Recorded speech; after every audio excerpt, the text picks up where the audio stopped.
Sejam bem-vindos ao Pode Mediar, a mediação como você nunca viu. Eu sou a Miriam Queiroz, apaixonada por mediação. O nosso tema de hoje está super interessante. Nós vamos falar sobre superendividados. Vocês sabiam que 8 em cada 10 brasileiros estão endividados? E para falar sobre o tema, eu estou aqui com o Dr. Gabriel Coura, juiz de Direito do Tribunal de Justiça do Distrito Federal.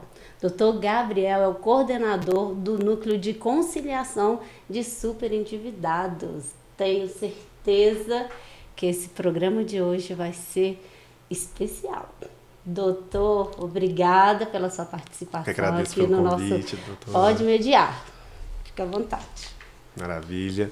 Pois bem, como disse, meu nome é Gabriel, sou juiz coordenador do Sejusc Superendividados e a gente está aí reconstruindo uma história muito bonita do Tribunal de Justiça, que é a história desse trabalho de tratamento, de prevenção e tratamento de superendividados. E acredito que esse bate-papo vai ser bem legal e bem instrutivo para todos nós. Ai, que bom, doutor. Será assim? Eu acho que a população brasileira precisa entender um pouquinho mais, né, sobre... É um problema, né? E como que podemos resolver esse problema de superendividados? Então, o doutor aqui hoje vai esclarecer todas as nossas dúvidas.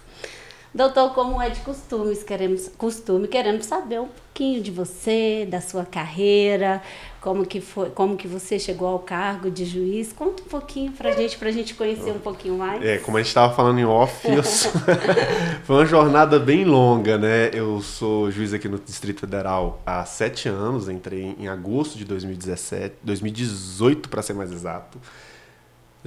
2017, gente. 2017, trabalhou tempo. Até na área criminal, gente, vai vendo. Mas eu me formei em Governador Valadares, na minha cidade, onde eu cresci, fui criado, na Universidade Vale do Rio Doce. E logo que formado, eu fui trabalhar no sistema prisional. Eu cheguei a fazer um estágio num programa de atendimento aos egressos do sistema prisional em Minas Gerais, e isso me abriu essa porta para trabalhar no sistema prisional, mas do Espírito Santo. Eu fui trabalhar lá no município de Barra de São Francisco. Trabalhei 1 ano e meio lá e foi uma das experiências assim, mais gigantescas da minha vida, esse contato diário com a população carcerária, enfim, você muda realmente algo que transforma a sua visão do sistema criminal, mas o tema aqui hoje não é sistema criminal. E na sequência eu também fui procurador de município de Soretama, município do interior do Espírito Santo, fiquei lá por um curto período, 6 meses. Na sequência, eu fui assessor do Ministério Público de Minas Gerais, trabalhei 1 ano como assessor da promotoria de Abricampo, né, doutor Gustavo, doutora Ana Gabriela, pessoas maravilhosas. E também, logo na sequência, eu fui assessor da Justiça Federal lá na minha cidade, na subseção judiciária de Governador Valadares, onde eu trabalhei por 3 anos e meio e foi onde eu tive contato com a magistratura. Inicialmente, eu não queria ser juiz. Meu sonho era ser promotor. Eu fui estagiário do Ministério Público Federal e foi um momento muito importante para a minha vida. Trabalhei com 2 procuradores da República maravilhosos, o Dr. Lauro Coelho e o Dr. Edilson Vitorelli, que me ensinaram muito. E ali eu tive esse contato com o Ministério Público e me apaixonei com a função do Ministério Público. E aí começa esse primeiro contato com a mediação. Porque o Ministério Público, naquela época, já tinha aquela lógica do Ministério Público resolutivo. Não o Ministério Público que demandava, propunha ações. Era o Ministério Público que fazia termos de ajustamento de conduta, que negociava soluções, que buscava construir soluções fora do sistema do judiciário contencioso, tradicional. Então ali já teve esse primeiro contato, essa primeira brisa da mediação passou pela minha vida. O bichinho, né? Que todo mundo fala. Ali foi a brisa, né? Brisa. Porque naquele contexto ainda tinha um certo... Não era uma mediação propriamente dita, mas era uma lógica já de tratamento adequado de conflitos. Na sequência, eu fui para o Ministério... Passei na penitenciária, procuradoria, e fui para o Ministério Público Estadual. Aí... Lá em Minas ainda. Fui para o Espírito Santo, voltei para Minas. E eu apaixonei com a competência estadual. Assim, direito de família, conflitos, o criminal, tudo da justiça estadual, assim, para mim, eu me encontrei na justiça estadual e eu queria muito ser promotor de justiça, porque minha formação foi no contexto do Ministério Público. Aí eu fui para a Justiça Federal, as pessoas com quem eu trabalhei, eu amava aquelas pessoas, colegas de trabalho, juízes com quem eu trabalhei, todos magníficos, mas a competência... Ainda como assessor, não? Aí depois eu saí do Ministério Público e fui ser assessor na Justiça Federal. Tá. Mas a matéria não me pegava, porque a Justiça Federal tem pouca gente, você não vê gente nos processos, você vê licitação, você vê aquelas questões administrativas, mas faltava gente, assim, faltava o dia a dia. E, de fato, a competência do dia a dia está na competência estadual. Então, amava trabalhar lá, mas não gostava da matéria. E nesse intervalo, eu estudando para ser promotor, esperando concurso público do Ministério Público de Minas, pessoal de Minas aí, sobretudo do Ministério Público, meu sonho era vocês. Mas aí abriu o concurso TJDF. Não tinha nenhum concurso evento, minha esposa falou assim, Gabriel, faz a inscrição, você está estudando. Vamos morar lá no Cerrado? Não, ela falou assim, faz. Eu falei, Natália, mas TJDF é tão difícil, tem essa percepção de que... E é de fato um concurso muito difícil, nunca aprova todas as vagas, aprova turmas geralmente pequenas, é um tribunal de médio porte, então... Não, ela vai lá, faz, tá fazendo nada. Não tem nada a perder. Aí fiz a inscrição, passei na primeira etapa, vamos lá. Estamos no jogo. Fiz a segunda etapa, falei, gente, senti que foi. Olha. E fui para a prova de sentença. Quando eu fui para a prova de sentença, o juiz com quem eu trabalhava, ele tinha sido juiz aqui no TJDF, eu disse, Gabriel, sentença vai passar, porque você trabalha fazendo sentença o dia inteiro. Eu disse, vamos ver. E passei na prova oral, enfim, aí o resto é a história de concurseiro. E a magistratura, por incrível que pareça, foi onde eu me encontrei. Assim, me vi uma pessoa muito feliz e vi que realmente minha personalidade... Não acho que existe de personalidade que se enquadre num cargo. Eu acho que todas as personalidades sempre enriquecem uma carreira. Mas eu vi que eu me encontrei, que a magistratura, de fato, era que me trazia uma satisfação maior. Em várias áreas. Aí no início da carreira aqui você trabalha em tudo. Eu trabalhei com direito de família, criminal... cível, sucessões, registro público. Então, aqui nossa carreira no início ela é bem diversificada. E foi aí que eu comecei a ter a sementinha de fato foi plantada. Da mediação. Sim, porque no concurso para magistratura você tem que estudar aquela fase de formação humanística. Uhum. E ali a mediação e conciliação você é obrigado a estudar, é parte do edital. E eu estudando aquilo, lógica de tratamento adequado, falei, gente, como isso faz sentido? E achando maravilhoso aquilo, e tomei posse, e eu sempre gostei muito de competência de família, como eu disse. Eu brinco que competência de família é você poder ver as fofocas do dia a dia, meter o dedo nelas e ainda receber para isso. Eu adoro direito de família. E, brincadeiras à parte, eu gosto de me reproduzir nos processos. Eu gosto de ver, nossa, isso aqui aconteceu na minha família. Nossa, isso poderia acontecer na minha família. Divórcio, problema com guarda de filho, tudo isso pode acontecer com a gente. Ou às vezes aconteceu com um conhecido, e você vê isso no processo, é algo que eu acho que te enriquece muito. E o direito de família, todos nós temos família. A mediação no direito de família, né, doutor? Exato. E eu adorava fazer audiências com o intuito... Hoje eu falo que eu não fazia mediação e conciliação, eu fazia audiências com o intuito de conciliar. Porque eu fazia aquele jeito bem sem técnica, mas fazia com boa intenção. E naquele momento de conversar com as pessoas, eu via que, assim, gente, olha, um bom diálogo, um pouquinho de tempo, assim, e é pouquinho mesmo, uma horinha às vezes que você dá, resolve tanta coisa, você tira um processo que é tão complicado. E eu tinha muito sucesso nas minhas taxas. E conseguia, doutor, dar uma atenção às partes, muito, assim? Muito. Porque às vezes a pessoa só quer falar, assim, um pouco. E se você tiver um pouquinho de paciência, você vai ver que... Eu falo assim, às vezes a energia que é gasta para interromper a fala de uma pessoa, ela é maior do que a energia que você ia gastar só para ouvir aquela pessoa. Deixa ela falar, às vezes, se você gasta 5 minutos ouvindo ela, o tempo que você ia gastar interrompendo a fala dela ia ser 7, ia acabar com todo o movimento. E eu tinha muitos bons índices de acordo na minha parte lá enquanto juiz. E uma amiga muito querida aqui do tribunal, a doutora Marina Xavier, que inclusive é coordenadora do Núcleo de Conciliação de Família e que está fazendo um trabalho lá sensacional. A gente conversava muito, a gente tinha essa troca, porque nós dois gostamos de direito de família, e conversando, e ela já era uma mediadora formada, e instrutora, e já estava trabalhando o tema.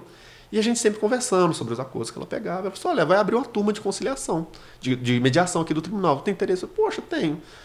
Aí foi onde germinou, enfim. Aí gostei. Então foi aí que começou. Foi. Que começou a paixão. No primeiro contato foi estudando para o concurso. Exato. E depois foi Teve na área de aquela brisa família. no Ministério Público, aquela lógica Foi... que já questionava essa forma tradicional. Eu não vou falar jurisdição, porque a jurisdição não é ruim. Ela não é algo inadequado. A jurisdição ela é necessária como ferramenta de solução de conflitos. Mas ela não pode ser a primeira via. E esse questionamento já era algo que mexia muito comigo. E quando a gente fui me aprofundando no estudo, eu fui vendo que mediação é menos sobre sentar, dar as mãos, porque tem essa visão, né? O que é mediação? Nós vamos sentar, dar as mãos e começar a cantar Hakuna Matata. Mas não é isso. Mediação é romântico, isso, né? Não, pelo contrário. Mediação ela tem uma estrutura de negócios, de foco na resolução de problemas que é algo impressionante. Eu digo que um mediador, ele não é uma pessoa que só está ali para fazer as partes conversar, ele é um gestor do conflito. Ele vai olhar para o conflito, em vez de olhar assim, pensar numa metáfora aqui.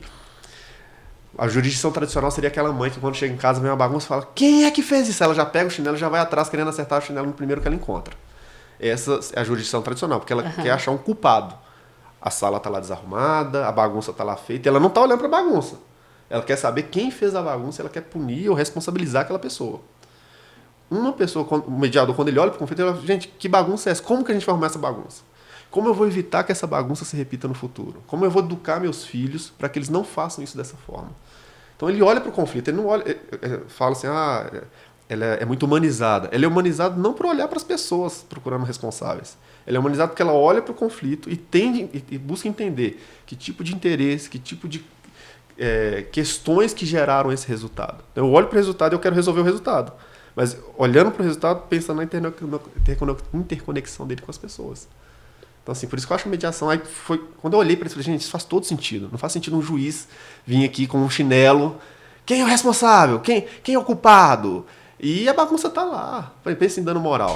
Um caso bom. A gente estava conversando em off.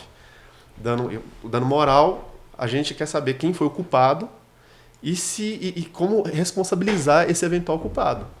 A gente não busca em responsabilidade como evitar que isso não aconteça ou como minorar aquele dano. O dinheiro não vai resolver o problema. Boa parte das vezes não resolve. Então, assim, é onde eu vejo mais lógica. Eu entendo que isso é mais lógico, sabe?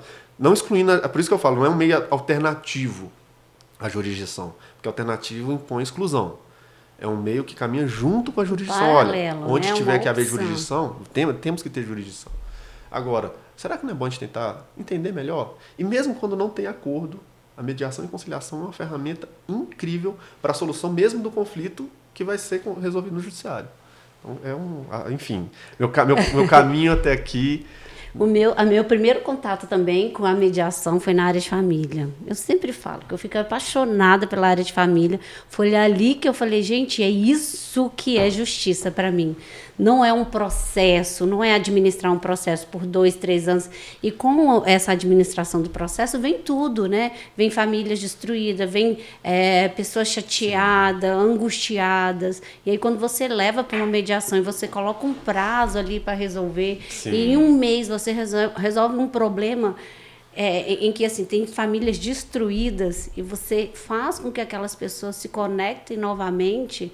É linda. É sério, gente, eu me arrepio. Olha aqui, me arrepiei.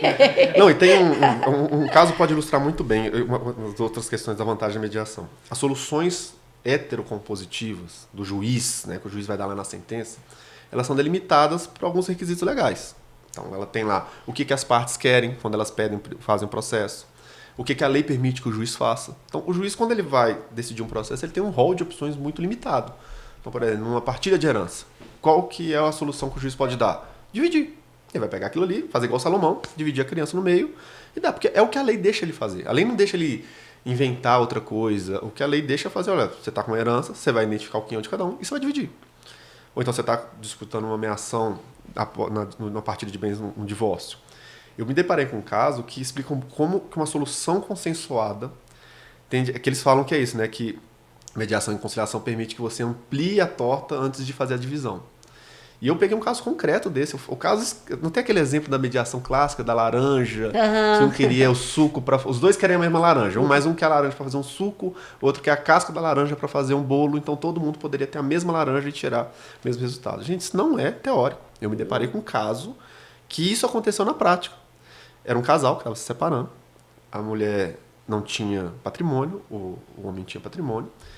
E ele não queria deixar eles estavam duas partes com muita boa fé, você notava boa fé. Ele queria dar a parte dela, não questionava isso, mas ela queria um apartamento específico, que era o apartamento que ela morava. E ele não queria dar um apartamento específico, ele queria dar a mesma quantidade de bens mas com outros bens, que aquele apartamento ele queria preservar. E na conversa de mediação, e nesse contexto eram 2 advogados muito bons, infelizmente não me lembro o nome deles. A gente naquela discussão e perguntando, e aquele negócio, né, dar um pouquinho a mais de tempo. E o que está acontecendo e tal? E ele falou, não, mas eu quero dar o patrimônio para ela, mas eu não quero dar esse apartamento. E a gente foi questionando. Enfim, saímos daquelas questões, né, que é a face do conflito, que é aquilo que a gente o aparente, isso, né? E começamos a chegar no interesse. No que a gente chegou no interesse, nessas perguntas, o que a gente descobriu?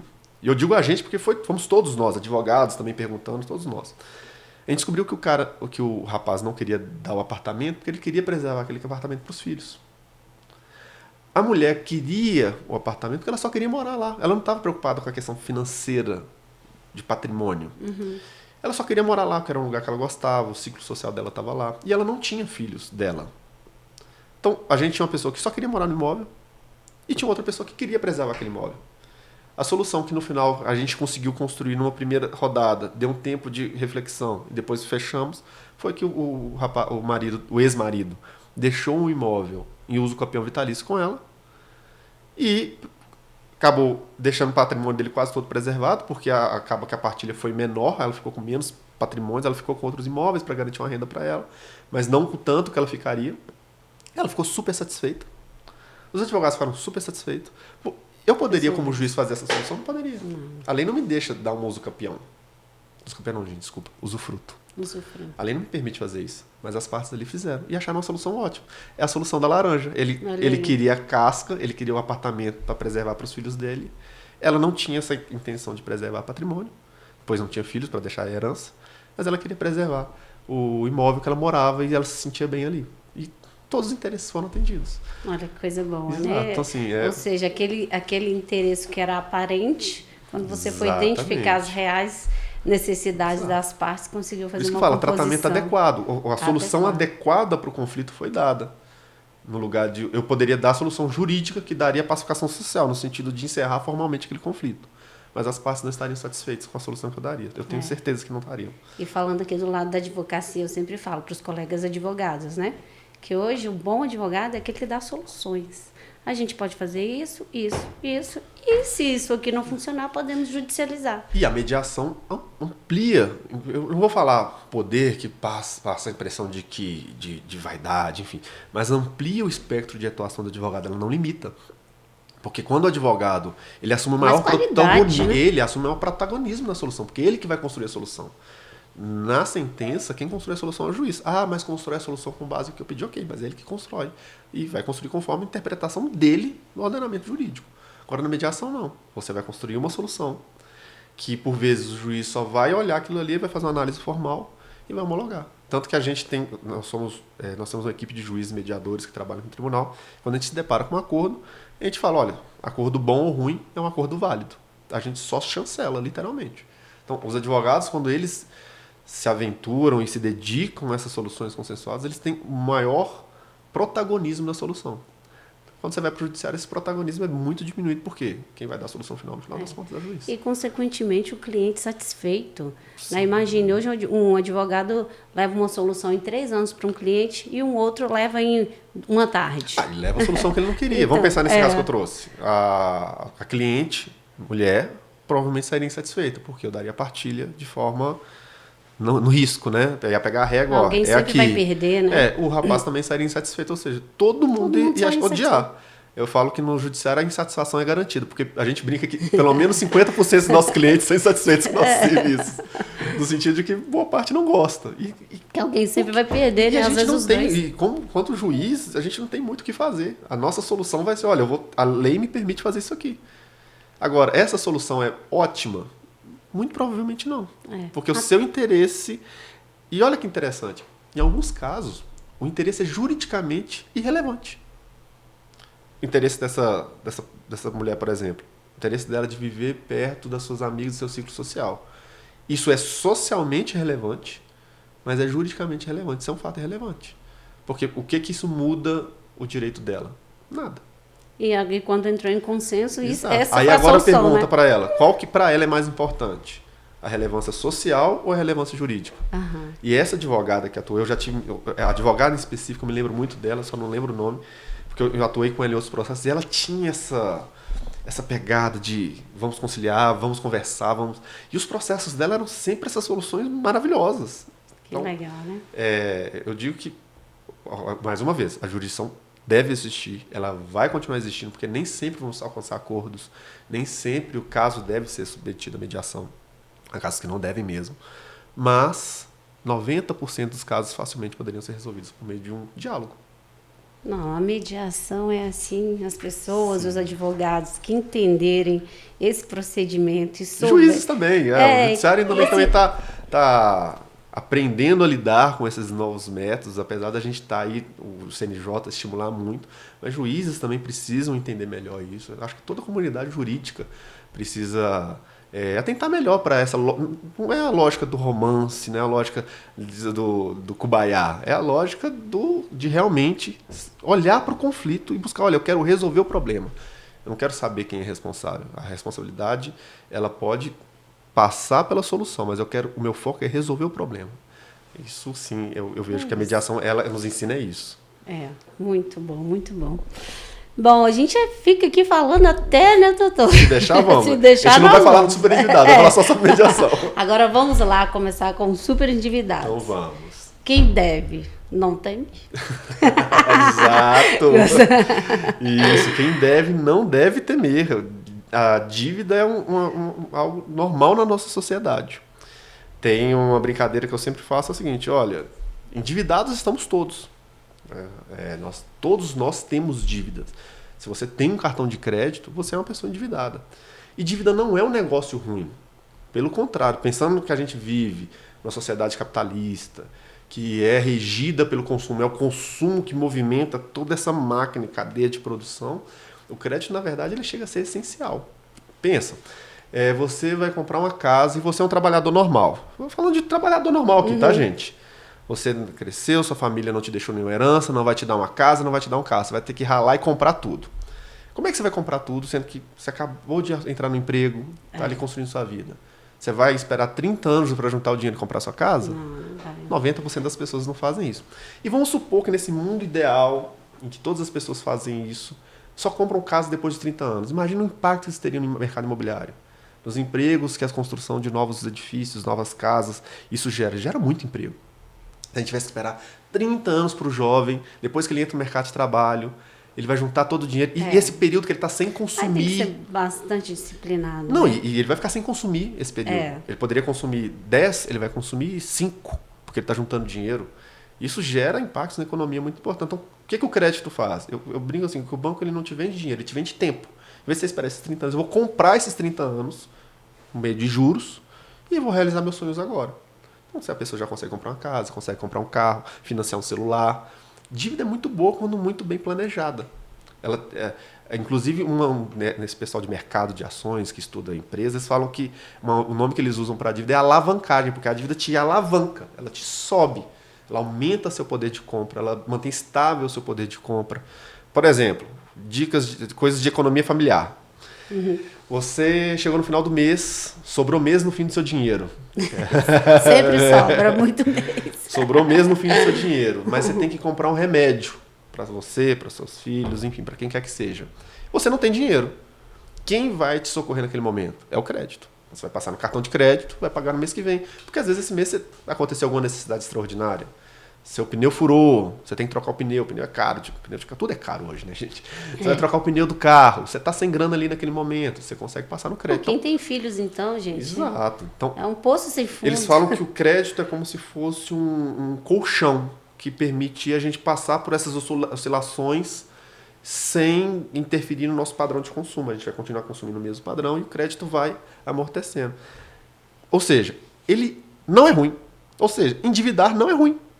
O problema do endividamento é quando ele é feito de forma irrefletida e ele começa a gerar num nível em que, de fato, afeta a sua capacidade de atender outras necessidades. Aí a gente está começando a caminhar para o fenômeno de superendividamento. Isso. Então, quando o endividamento ele começa a perder controle, quando ele começa a afetar a sua qualidade de vida, eu acho que esse é um bom termômetro para você sentir. Sua qualidade de vida está começando a ser prejudicada, você está começando a ter que fazer dívida para poder fechar o mês. Aí esse endividamento ele começa a te afetar. Então, qual que é o conceito de superendividamento? A gente disse isso tudo, né? Isso o que crédito é importante. E por que eu digo isso? Se o crédito é importante, tem todos esses benefícios e vantagens, é porque ele não é algo ruim. Então, ser endividado, essa mancha que tem sobre a pessoa endividada, isso é uma mancha muito injusta. Porque o endividamento, em tese não, na vida real, ele é normal, ele é até bom. O problema é quando ele perde o controle. Então, o que é o superendividamento? Conceito legal, vamos lá. Isso, aí dito isso, depois eu quero saber um pouquinho mais lá do programa, mas eu queria saber, doutor, qual é a diferença do endividado e o superendividado lá pela lei mesmo? Endividados somos todos nós, como eu disse. Isso. Então, todo mundo que tem um boleto, que contrata um crédito, o endividamento é uma projeção da sua obrigação de pagar no futuro. Então, se você tem uma obrigação de pagar no futuro, você é um endividado. Usou o cartão de crédito. Usou o cartão de crédito, você vai pagar aquele dinheiro naquele momento? Não, você vai pagar no futuro. Então, você está endividado. Para o sistema, você está endividado. O superendividado, qual que é o conceito legal? Entende-se para o superendividamento a incapacidade manifesta da pessoa física, de boa fé, de pagar suas dívidas vencidas e vincendas, ou seja, aquilo que já venceu e aquilo que vai vencer, sem prejuízo do mínimo existencial. Parece que é um conceito simples, mas não é. Por quê? Primeiro, pessoa física, alguns elementos são fáceis. Pessoa física de boa fé, ou seja, é uma solução que só é dada para nosso dia a dia. Então, o empresário, as dívidas de empresa, que você, sei lá, você tem uma atividade de microempresário, isso não entra. É só para pessoa física. De boa fé, óbvio, você não vai se endividar de má fé e lá contratar uma dívida que você sabe que você não vai pagar e usar a lei que é para proteger isso. Não. E para proteger o mínimo existencial. E esse é o grande coração, e esse é a parte mais difícil de entender o superendividamento. Por quê? A lei ela fez referência a uma regulamentação, ela deferiu ao Poder Executivo o poder de regulamentar essa noção de mínimo existencial. E, infelizmente, o Poder Executivo não andou muito bem nessa regulamentação. Ele, inicialmente, é o Decreto 11.150 de 2022.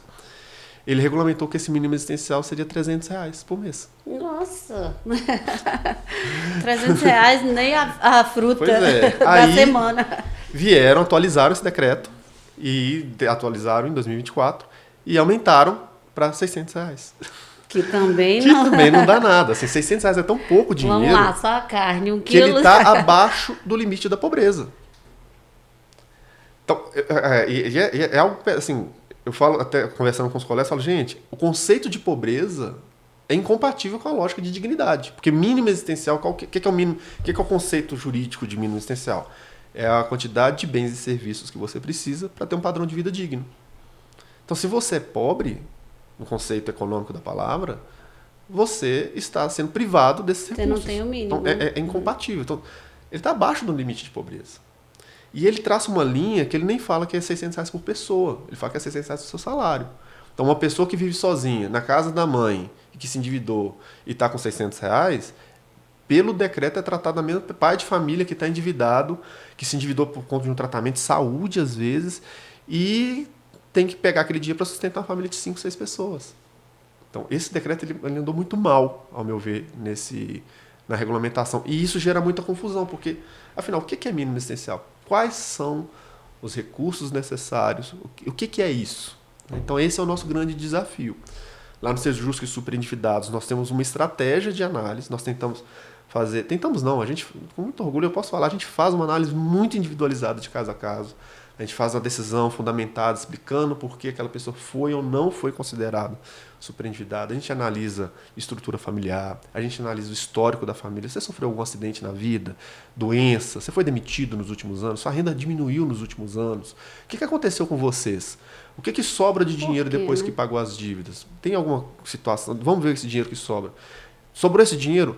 Que tipo de necessidade especial você tem? Você tem alguma doença? Você toma algum medicamento controlado que não está na farmácia popular que você tem que comprar?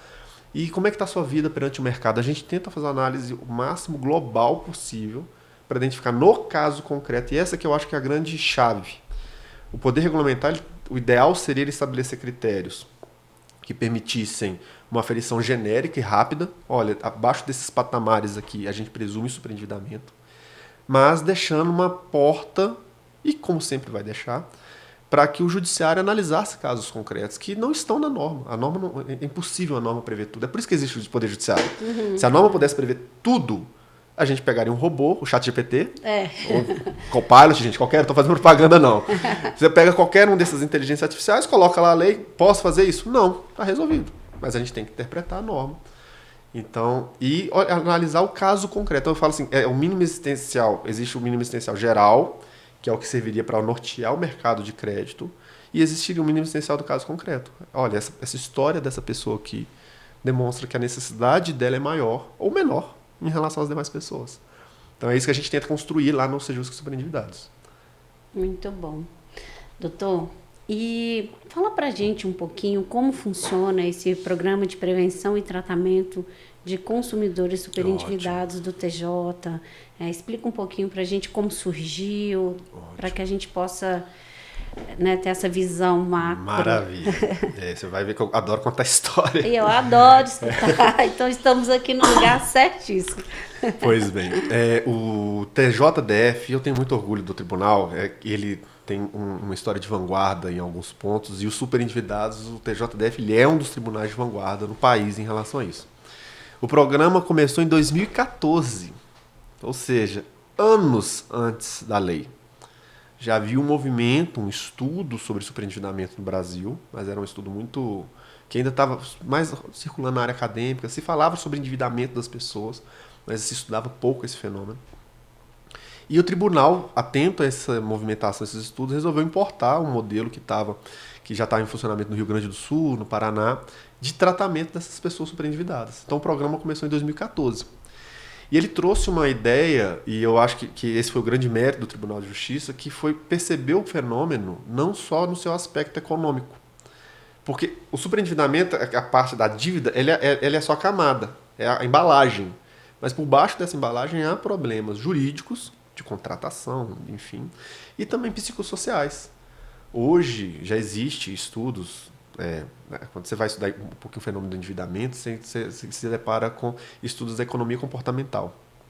Até muito pouco tempo atrás não, até hoje, toda a nossa estrutura jurídica de contratos, toda a nossa lógica de definição de economia é baseada numa figura chamada homem econômico. Pessoa econômica, vamos atualizar esse termo. O que é essa pessoa econômica? É a pessoa que seria capaz de decidir de forma racional sobre todos os seus interesses e tomar a decisão que melhor satisfaça o interesse. Então, como você vai comprar um carro, você vai olhar para o carro de forma fria. Não, esse carro ele tem essas e essas e essas características que atendem melhor essas e essas e essas necessidades minhas, e o custo-benefício disso maximiza meu interesse. Sejamos honestos, alguém compra carro assim? Ou você vai olhar o carro que tem aquele design mais lindo, com aquela telinha que vai te adorar, mesmo que ele seja totalmente incompatível com suas necessidades. Às vezes você vai comprar um SUV gigante e você anda numa cidade, num trecho, que não tem buraco. Não tem necessidade. Aí você vai comprar aquela caminhonete gigantesca, 4x4. Exato. Aí que vem a economia comportamental. Ela percebeu que nós não tomamos decisões racionais durante todos os nossos processos decisórios. Principalmente nas compras, né? Isso. Na verdade, existem padrões de racionalidade. E olha que eu digo, padrões, ou seja, o mesmo ponto em que eu ajo de forma irracional, você age de forma irracional, e todas as pessoas agem de forma irracional. E esses padrões de racionalidade nos levam a tomar decisões que são contrárias ao nosso interesse.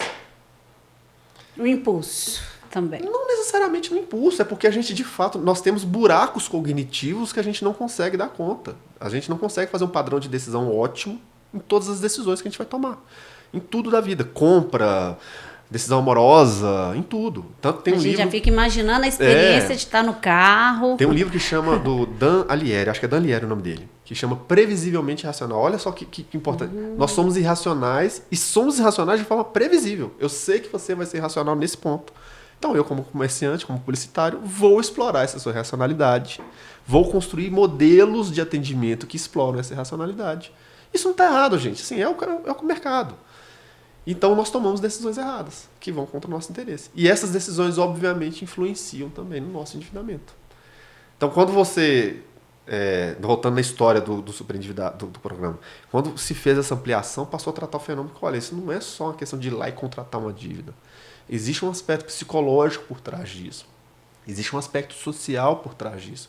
E o que promove esse superendividamento? Então, o TJDF ele construiu essa lógica de um atendimento em 3 eixos. Inclusive, uma das pessoas responsáveis por construir isso já foi aqui no seu programa, a doutora Luciane Yu, que ela foi uma das primeiras coordenadoras. Sim. Beijo, doutora Luciane. Sim, ela é uma pessoa maravilhosa e ela foi uma das que, junto com a equipe do tribunal, a Andréia, uma psicóloga que foi a primeira supervisora do Sejusc Superendividados, uma pessoa maravilhosa também, eles perceberam que o superendividamento tinha essas facetas também psicossociais e se desenvolveu um programa de tratamento que abarcava também essas particularidades. Esse programa ele foi até 2020, no início de 2020 ele foi interrompido, houve necessidade de se reestruturar o trabalho de tratamento adequado de conflitos, mediação e conciliação no tribunal. Logo na sequência a gente se deparou com a pandemia e, enfim, acabou que naquele momento se avaliou que não era interessante seguir com o programa, mas como o destino costuma nos surpreender, logo no ano seguinte veio a Lei dos Superendividados, movido pela pandemia que nos acertou em cheio. E a gente então teve que refazer, olhou para tudo aquilo que foi construído, para toda aquela experiência, e refazer é uma palavra até forte, a gente teve que atualizar o modelo de atendimento para a lei. Porque agora a gente tem um modelo de atendimento mais ágil, porque agora a gente tinha um procedimento legal, e a gente teve que rever até a postura do tribunal diante do programa. Porque, veja, num primeiro momento era uma política pública do tribunal. Era uma opção do tribunal de permitir que essas pessoas sentassem à mesa de forma voluntária e fizessem acordo. No superendividamento, deixou de ser um programa público, passou a ser um procedimento legal. Então, eu até digo que, antigamente, o programa funcionava em parceria com os credores. Os credores eram parceiros, instituições financeiras em geral, e os usuários eram os consumidores. Hoje, a gente tem 2 usuários, que são os credores e que são os consumidores endividados. Porque os credores também têm interesses legítimos. Era essa a minha dúvida também. Então, hoje eu tenho esses Eles dois participam ativamente. A lei ela trouxe estímulos para participação, estímulos bem fortes, diga de passagem. Mas agora a gente teve que mudar a nossa postura. Então, o tribunal já não pode mais exercer essa assistência tão ativa para o consumidor, porque como é que fica a imparcialidade dele enquanto órgão julgador? Então, a gente teve que fazer algumas estruturações no fluxo, mas ainda assim continuando ter essa visão de que é um problema que também tem aspectos psicossociais e tem jurídico. Então, a gente ainda está na fase de construção dessa rede de atendimentos para que essas pessoas consigam, olha, você está precisando de atendimento jurídico, procura defensoria pública, procura essa instituição de ensino, essa faculdade. Está precisando de atendimento psicológico, procura essa instituição, procura essa faculdade. Então, a gente está construindo a rede para que esse atendimento seja prestado pela rede, que o tribunal preserve o seu papel de órgão julgador, e que preserve sua imparcialidade para conduzir aquele processo, que é o que mais importa também. Também, doutor. E assim, só para aqueles que estão nos ouvindo aí, nos assistindo, que está com problema, qual que seria a forma prática? Como que seria a porta de entrada para ele começar a tentar a busca da solução do superendividamento?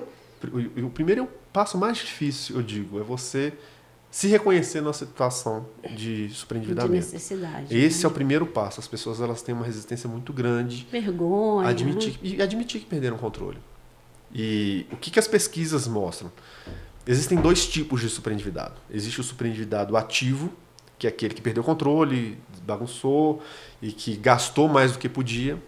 E existe o superendividado passivo, que é aquele que por alguma questão da vida, né, se fala em acidente da vida, houve um impacto no seu orçamento, houve alguma questão que ele realmente não conseguiu mais adimplir suas dívidas e ele acabou se endividando. E nesse passivo eu ouso acrescentar um grupo de pessoas que são aquelas pessoas que são afetadas pela inflação. Olha que interessante, eu estava numa reunião com o DIEESE.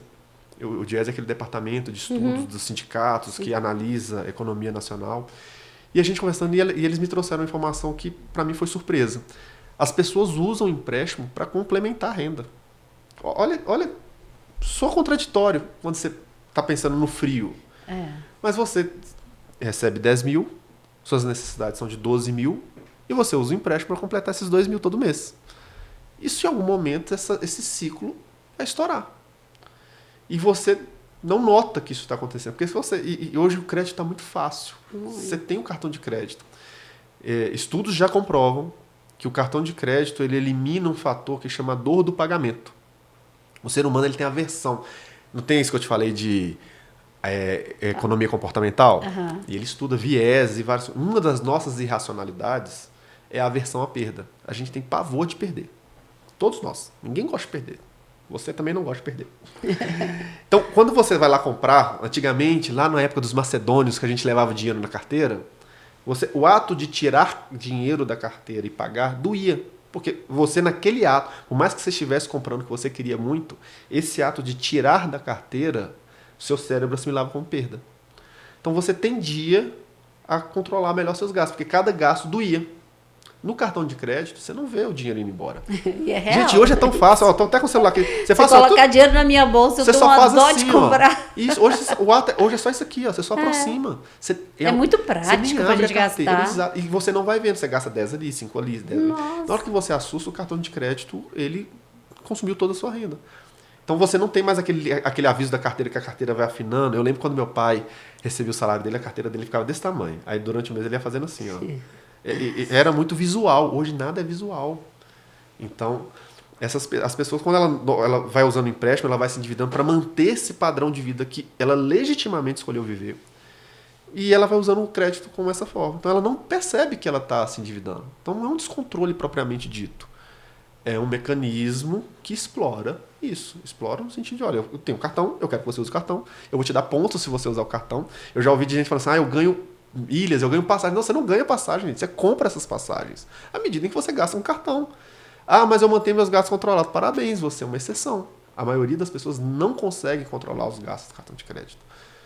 Então, as pesquisas mostram justamente isso, que com o cartão de crédito faz você gastar mais do que você gastaria no dinheiro.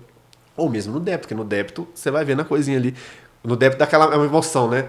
Tem ou não tem? Tem ou não tem? Essa emoção é a dor do pagamento. No cartão de crédito, você não... Vamos viver depois pagar. Vamos viver depois pagar. Fala. Hoje é sexta-feira. Sextou. Sextou. Então, esse primeiro ato é reconhecer. Então, quando você reconhece, você consegue, opa, algum problema errado. O segundo passo é pedir ajuda. Não necessariamente já direto no Sejusc Superendividado. Pode ser também.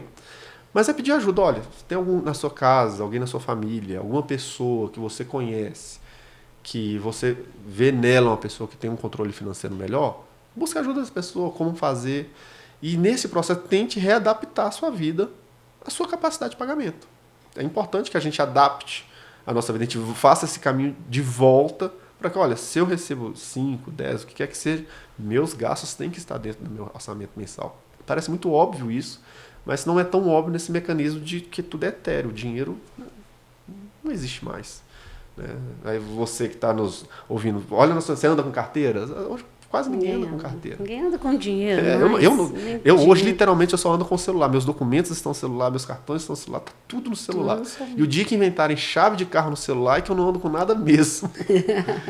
É muito prático. Né? Então, o primeiro passo é esse, você pedir essa ajuda para que você possa construir. E se você não tiver alguém na família, quiser manter uma privacidade maior da situação, existem profissionais que trabalham com isso, educadores financeiros, existem cursos de educação financeira, tem o programa da FEBRABAN, Meu Bolso em Dia, o Banco Central também tem um programa de educação financeira onde você consegue começar a consumir esses produtos, e na internet tem uma infinidade de materiais ensinando dicas de educação financeira, de como readequar suas contas.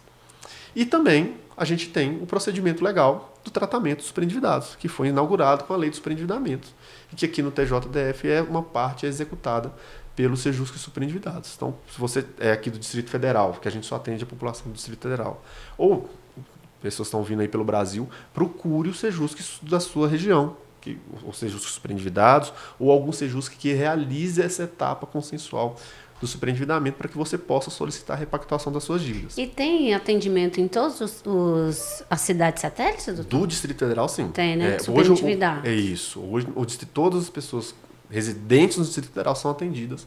Essa foi uma das grandes vantagens vantagem na palavra, da virtualização. Eu ia falar vantagem da pandemia, mas a pandemia não trouxe nenhuma vantagem, gente. Só desastre, infelizmente. Mas do processo que a gente teve que fazer de adaptação do isolamento social, surgiu os atendimentos virtuais. E os atendimentos virtuais permitiram que a gente, antes eram limitados a questões territoriais, agora a gente pode atender todo o Distrito Federal com unidades mais bem geridas e mais bem gerenciadas, digamos assim. Então, o Superendividados atende todo o Distrito Federal. Basta entrar lá no canal conciliar.tjdft.jus.br, marcar a opção Superendividados, que nossa equipe vai fazer contato com você e vai dar os próximos passos de como preencher o formulário socioeconômico, de como acompanhar seu processo.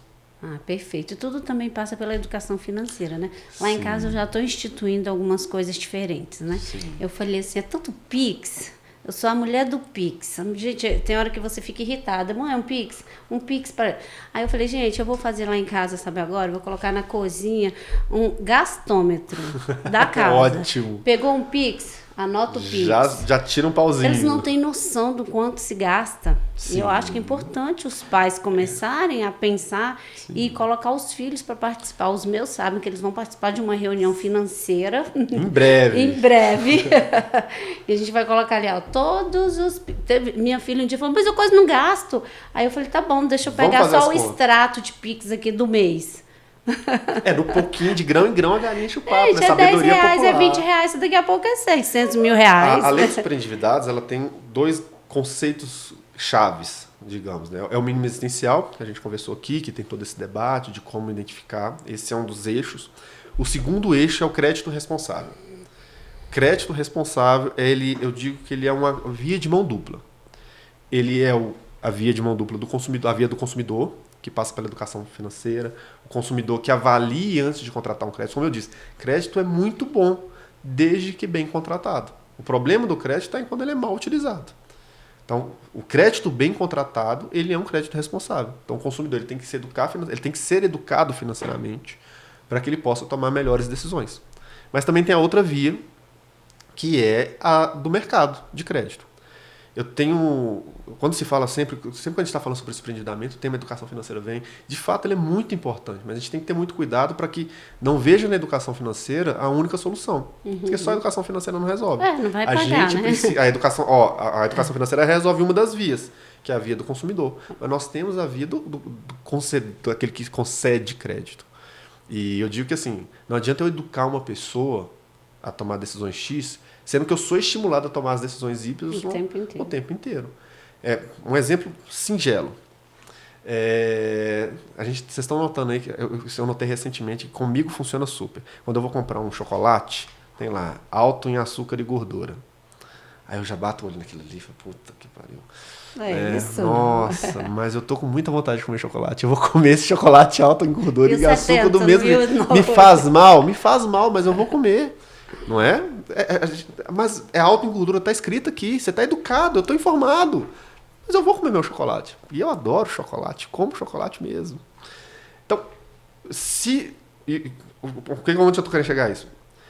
Você vai tomar decisões que lhe fazem mal, mesmo educado. Porque nós temos necessidades, nem sempre somos racionais, como eu disse.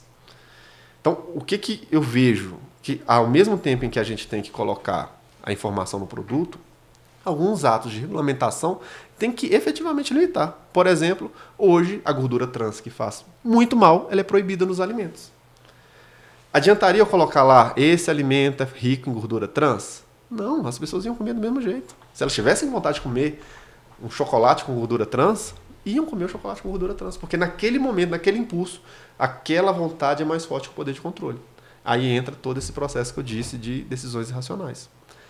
Agora, se eu consigo limitar de alguma forma e fazer um freio nesse impulso, eu consigo limitar. Então, a educação financeira resolve a via do consumidor, ao tomar um crédito de forma responsável, mas também eu creio que há necessidade de medidas para que o credor faça avaliações. A lei traz isso, a lei traz que é proibido anunciar que antigamente a gente tinha muito créditos sem consulta ao Serasa e ao SPC, você lembra disso? Isso, gente, isso é um absurdo, porque se eu não estou consultando o Serasa... Primeiro, eles consultam o Serasa e o SPC, sempre. Só o que eles fazem é eles concederem crédito para a pessoa que eles sabem que é que eles entrem como endividado. Exato, mesmo. Porque aí o que eu faço? Eu jogo juros lá em cima, exatamente. Então assim, a lei ela já traz algumas coisas. Olha, você tem que esclarecer melhor, o crédito você não pode ser concedido em tais circunstâncias. Mas ainda assim, a lei ela trouxe as primeiras bases. É preciso avançar. que as instituições financeiras, enfim, todo mundo que concede crédito, não é só banco que concede crédito. A escola, quando faz uma prestação para você em 12 vezes e você deixa de pagar uma mensalidade, há um crédito, um direito de crédito que surge ali e, consequentemente, uma dívida. Então, todos que trabalham no mercado de consumo têm que avaliar melhor, para quem que eu vou conceder crédito. Por exemplo, eu me deparei com um contrato de uma instituição de ensino superior que falava, olha, o responsável financeiro por esse contrato tem que ter a renda pelo menos equivalente ao dobro da mensalidade. Ou seja, o que ele está fazendo? Ele está avaliando, cara, você tem condições de pagar antes de contratar comigo? Você tem condições de pagar o que você está contratando comigo? Deixa eu ver se tem. É isso, entende? Então, Entendi. E as instituições financeiras têm acesso a informações, eles têm acesso ao seu relatório de empréstimo de financiamento, ele sabe para quem você está devendo, ele tem acesso ao seu crédito score, o score de crédito, né, que está lá no SPC Serasa. Então, eles têm acesso às informações. E agora eu creio que a gente tem que avançar no sentido de aprimorar essa lógica de crédito responsável também por parte do fornecedor. E como que é, doutor, a participação do fornecedor, credor, né, neste núcleo Ótimo. de superendividados? Quando foi criado, a participação era sempre voluntária. Por isso que eu disse que havia uma relação de parceria com os credores. Porque ninguém era obrigado. As conciliações pré-processuais elas não são obrigatórias. Nenhuma audiência de conciliação pré-processual é obrigatória. Só que essa lei ela foi estabelecida, né, e o ministro Herman Benjamin ele sempre fala que é uma lei que foi dada dentes para ela funcionar. Então ela é uma conciliação especial. Porque ela é uma conciliação em que o credor é obrigado a sentar na mesa. Ele tem que sentar na mesa. Ah, mas eu não quero negociar. Ok, mas você vai sentar na mesa. É igual a eleição. Você é obrigado a chegar na frente da urna e apertar um botão. Você pode apertar o branco. É 2, né? Porque você vai apertar o branco e o confirma.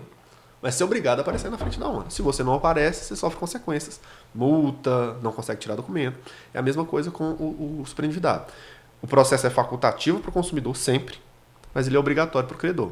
Se o credor não comparece, o que a lei fala? Ela suspende a exigibilidade de todos os créditos dele. Então você tinha 10 mil reais contra as pessoas, você não pode cobrar mais até o fim do processo. Então a lei ela trouxe estímulos. Qual que é a penalidade maior para um credor do que ter seu crédito com a exigibilidade suspensa?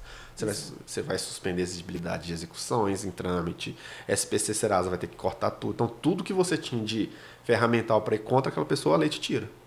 Então a adesão então, hoje... o caminho é esse, sentar, né? Tem que sentar. Vai fazer acordo ou não? Aí é outra história. Existe uma... Quando você é superendividado, você tem o direito de repactar suas dívidas. A lei te deu o direito. Então vai ter um plano de pagamento. Ele vai ser um plano de pagamento consensual, feito ali no diálogo, ou vai ser um plano de pagamento compulsório feito pelo juiz. Mas existe o direito. Por isso alguns falam que existe o dever de repactuar.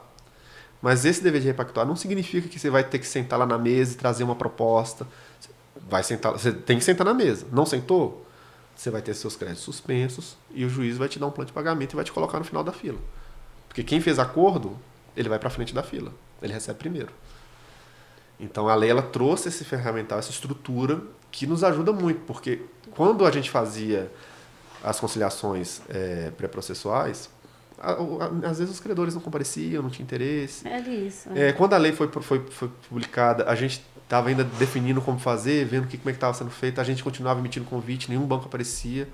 Hoje, quando os bancos não comparecem, os consumidores gostam muito, eles até ficam um pouco felizes, porque ali suspende o consumidor. Parou de suspendeu a exigibilidade. Então agora está todo mundo né? comparecendo. E é interessante, porque o Sejusc Superendividados ele foi inaugurado em fevereiro deste ano, ele é bem novinho. Sim, tema atual aí, ó, não pode mediar. Exatamente. E já atendemos basicamente o mesmo tanto de pessoas que foram atendidas durante os 5 anos de existência do primeiro Sejusc. Olha para você ver por que a gente teve que mudar tudo, a nossa quantidade de atendimento. Está tudo online, doutor? Está tudo online. A gente tem um polo de atendimento presencial, lá no Fórum Neo Fagundes, que fica perto do shopping, do Parque Shopping. A gente tem um polo de atendimento para aqueles que necessitarem de atendimento presencial, mas a maioria esmagadora das pessoas preferem. Facilitou para todo virtual. mundo. O WhatsApp. Hoje, tudo é WhatsApp. A gente tem um processo, se você entrar no PJE, vai ter um processo lá registrado, reclamação pré-processual. E a gente vai registrando todos os passo a passo do que está acontecendo ali. Então a pessoa, às vezes, mas como é que eu faço para peticionar? WhatsApp. A gente pega o print da tela e coloca lá, a pessoa pediu isso. Aí eu analiso o WhatsApp da pessoa. Olha é muito isso. simples. É muito, e muitos advogados já estão usando. Que bom. Então a gente tem. A gente, e é legal porque nesse processo, né, a gente preza muito pela transparência, para que tudo ali seja feito às claras. a gente tem notado uma curva evolutiva muito legal dos credores. Os credores já estão começando a apresentar propostas de acordo boas, já estão sendo mais presentes. A gente tem estimulado muito no Sejusc Superendividados a questão da informação, que os credores tragam informações para o processo. Olha, essa dívida dessa pessoa de R$20.000, o que é juros? O que é de dívida principal? O que foi amortizado até a origem, desde o início do contrato? A gente preza muito para a transparência é nossa, mas a gente quer que eles sejam transparentes também. Então, como é que funciona o procedimento aqui no Distrito Federal? Isso. Você tem 2 portas de entrada. Essas 2 portas estão abertas para todos, cidadãos e advogados. Existe a porta processual. O processo ele está dividido em 2 fases, uma fase consensual e uma fase contenciosa. Essa fase consensual ela é obrigatória e ela pode ser inaugurada por 2 fases. Ela pode ser inaugurada direto no processo. Então você vai contratar um advogado, ele vai apresentar uma petição inicial, vai lá no juiz, vai pagar custas, o juiz vai ter que olhar, e obviamente o juiz vai analisar aquilo com todo o rigor que a lei exige, que uma petição inicial seja redigida, pedido certo, determinado, enfim. Coisas do juridiquês. E no momento que o juiz recebe esse processo, tá tudo ok, decide lá o que tem que decidir, ele manda o processo para o Sejusc, para que a gente faça a conciliação. Mas quando eu recebo esse processo, eu só faço a conciliação. A gente disponibiliza uma oficina de educação financeira, que eu vou falar um pouquinho dela, mas a gente só faz isso, olha, educação financeira e conciliação. Porque o processo está sendo conduzido por outra unidade. Então a gente tem uma intervenção muito pequena, muito menor, porque não sou eu o presidente do processo. E tem a parte pré-processual propriamente dita. Você pode entrar direto pelo Sejusc. E cumpre os requisitos legais igualmente. Então você pode entrar com ou sem advogado. O advogado ele não é obrigatório, mas a gente estimula em todos os contatos com a parte. Olha, é muito importante que você esteja orientado. Para esclarecer os direitos. Exatamente. Enfim. Mas nesse primeiro momento não há uma obrigatoriedade no sentido legal da palavra. Mas a gente sempre estimula que procure um advogado, que procure assistência. Até para que facilite ele nesse processo de decisão. E como é que esse processo é iniciado? E muitos advogados já estão utilizando essa porta pré-processual.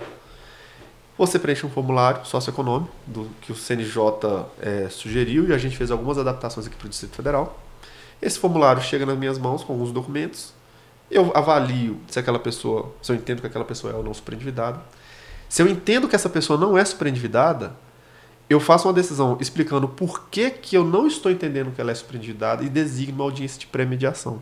Para dar oportunidade para que essa pessoa converse com algum dos mediadores, explicando, olha, o juiz analisou isso aqui, mas isso aqui está errado. Olha, ele não considerou que eu tenho essa situação. Então a gente permite, eu falo assim, imagina só se todos os processos, o advogado ou advogada, antes de ter uma sentença, o juiz falasse, olha, estou querendo julgar improcedente por conta disso. Me esclareça. É uma oportunidade para aquela parte. E muitas vezes eu revejo a minha posição. Muitas vezes mesmo.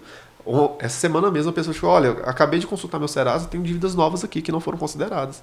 Na hora que eu peguei elas, de fato, agora você é superendividado, meu amigo. Então vamos rever minha decisão. Então essa pessoa passa por essa premediação. E todos os 2 fluxos, eles passam por essa oficina de educação financeira. Essa oficina de educação financeira é realizada de forma virtual e ela tem como escopo fazer aquele movimento que eu disse logo no início, de você olhar para você mesmo e falar, olha, eu tenho que me readequar, eu tenho que me reorganizar. E essa oficina ela te dá essas dicas gerais de como fazer essa reorganização financeira. Olha, e algumas dicas de economia. Gente, por que a taxa Selic é importante na minha vida? Quase ninguém sabe, mas a taxa Selic é o que define os juros de tudo no Brasil. Então ela explicou, olha, você vai refinanciar sua dívida? Qual que é o momento ideal para você refinanciar sua dívida? Como evitar isso? Então ela traz algumas noções de economia do dia a dia que são muito reais e traz esse alerta para essas pessoas. E a oficina, nossa, o pessoal adora a oficina. A servidora, nossa educadora financeira Priscila, quem faz, ela faz um trabalho maravilhoso, ela tem a capacidade de interação com os nossos consumidores e consumidoras de uma forma impressionante. Então esse processo passa. A gente, quando vem da vara, como eu disse, passa pela educação financeira e vai para a audiência. Eu não tenho muita ingerência. Mas quando passa pela gente, a gente tem esse momento de bate-papo, quando necessário. Interar um pouquinho. Exato. E quando eu noto que a vida financeira da pessoa está um pouco desorganizada, que é comum. É o famoso raro, mas acontece muito. A pessoa fala, olha, eu estou ganhando... E o Distrito Federal tem essa particularidade, são pessoas com renda um pouco mais altas. Olha, eu ganho 10, mas gasto 12 todos os meses. E tem mais 7 mil de prestação para pagar. Cara, se você ganha 10, gasta 12, e tem mais 7 para pagar, a matemática não está fechando. Então a gente, nesses casos, mais uma sessão de premediação, para que a pessoa seja reforçada as educações financeiras com ela. Para que ela possa, olha, você quer sair dessa? Primeiro você tem que readequar a sua vida. Depois nós vamos para a audiência. E só ao final nós vamos para a audiência. E quando eu admito a pessoa, ela não vai para a audiência no seco. A gente intima os credores para que prestem informações básicas sobre o crédito. Olha, qual que é o número do contrato? Qual o valor que foi contratado? Qual o valor da prestação? Quantas prestações já foram pagas? Qual que é o valor do débito? O que já foi amortizado da dívida? O que dessa dívida é juro? O que é de dívida principal? E é importante porque assim, mas isso a pessoa sabe.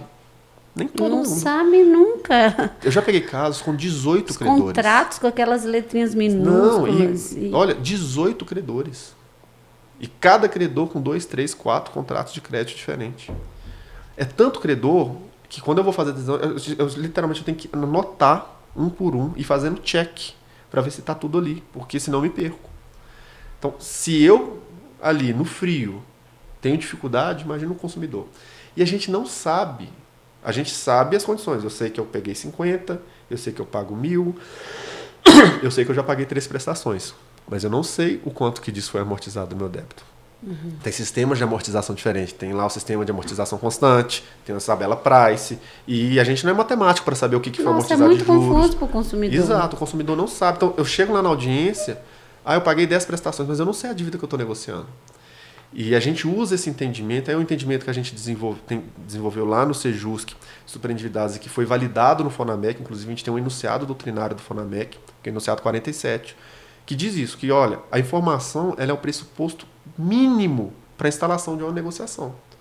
A decisão informada é o princípio da mediação. Então, se os credores não cooperam prestando informações, a audiência de conciliação não pode ser nem instalada com essa pessoa. Então, para mim, essa pessoa, eu já dou ele como ausente na audiência antes mesmo da audiência acontecer. Porque se você não me deu informação, eu não posso negociar com você. Eu não sei o que você está negociando comigo. Então, esse é o fluxo de atendimento que a gente tem. E a gente tem conseguido alguns resultados já interessantes, em pelo menos já começar a estabelecer um fluxo procedimental que seja ágil e efetivo o suficiente. Muito bom, gostei de saber. Acho que é muito importante, né? Acho que ficou bem entendido. São 2 vias, né? Isso. A via que vem com um advogado, a via que ele pode entrar sem um advogado, mas também a gente não aconselha por conta os casos que chegam com advogados, eles chegam mais bem organizados. E os advogados que já estão fazendo uso disso, ainda como não são todos os advogados que estão fazendo, então eu consigo lembrar nomes de alguns, mas alguns que usam, assim, tem semana que eles saem de lá com... Porque não é tutela de urgência que eu defiro. Ou seja, os Superendividados não deferem tutela de urgência. Mas eu aplico as sanções. Tem casos que assim, os credores não prestam informações, não comparecem à audiência e a gente consegue ali suspensões importantes nos contratos. Então, os advogados, e é mais rápido, e é uma porta mais aberta, porque tem essa questão dessa análise do mínimo existencial. Então, os advogados, alguns já estão utilizando, eu vejo que estão utilizando com bastante intensidade. De fato, é importante a presença dos advogados. Sim, Na nossa experiência também do nosso trabalho, sempre que a gente tem os advogados no procedimento, é mais rápido, as partes já estão entendidas, então realmente ajuda e é importante sim.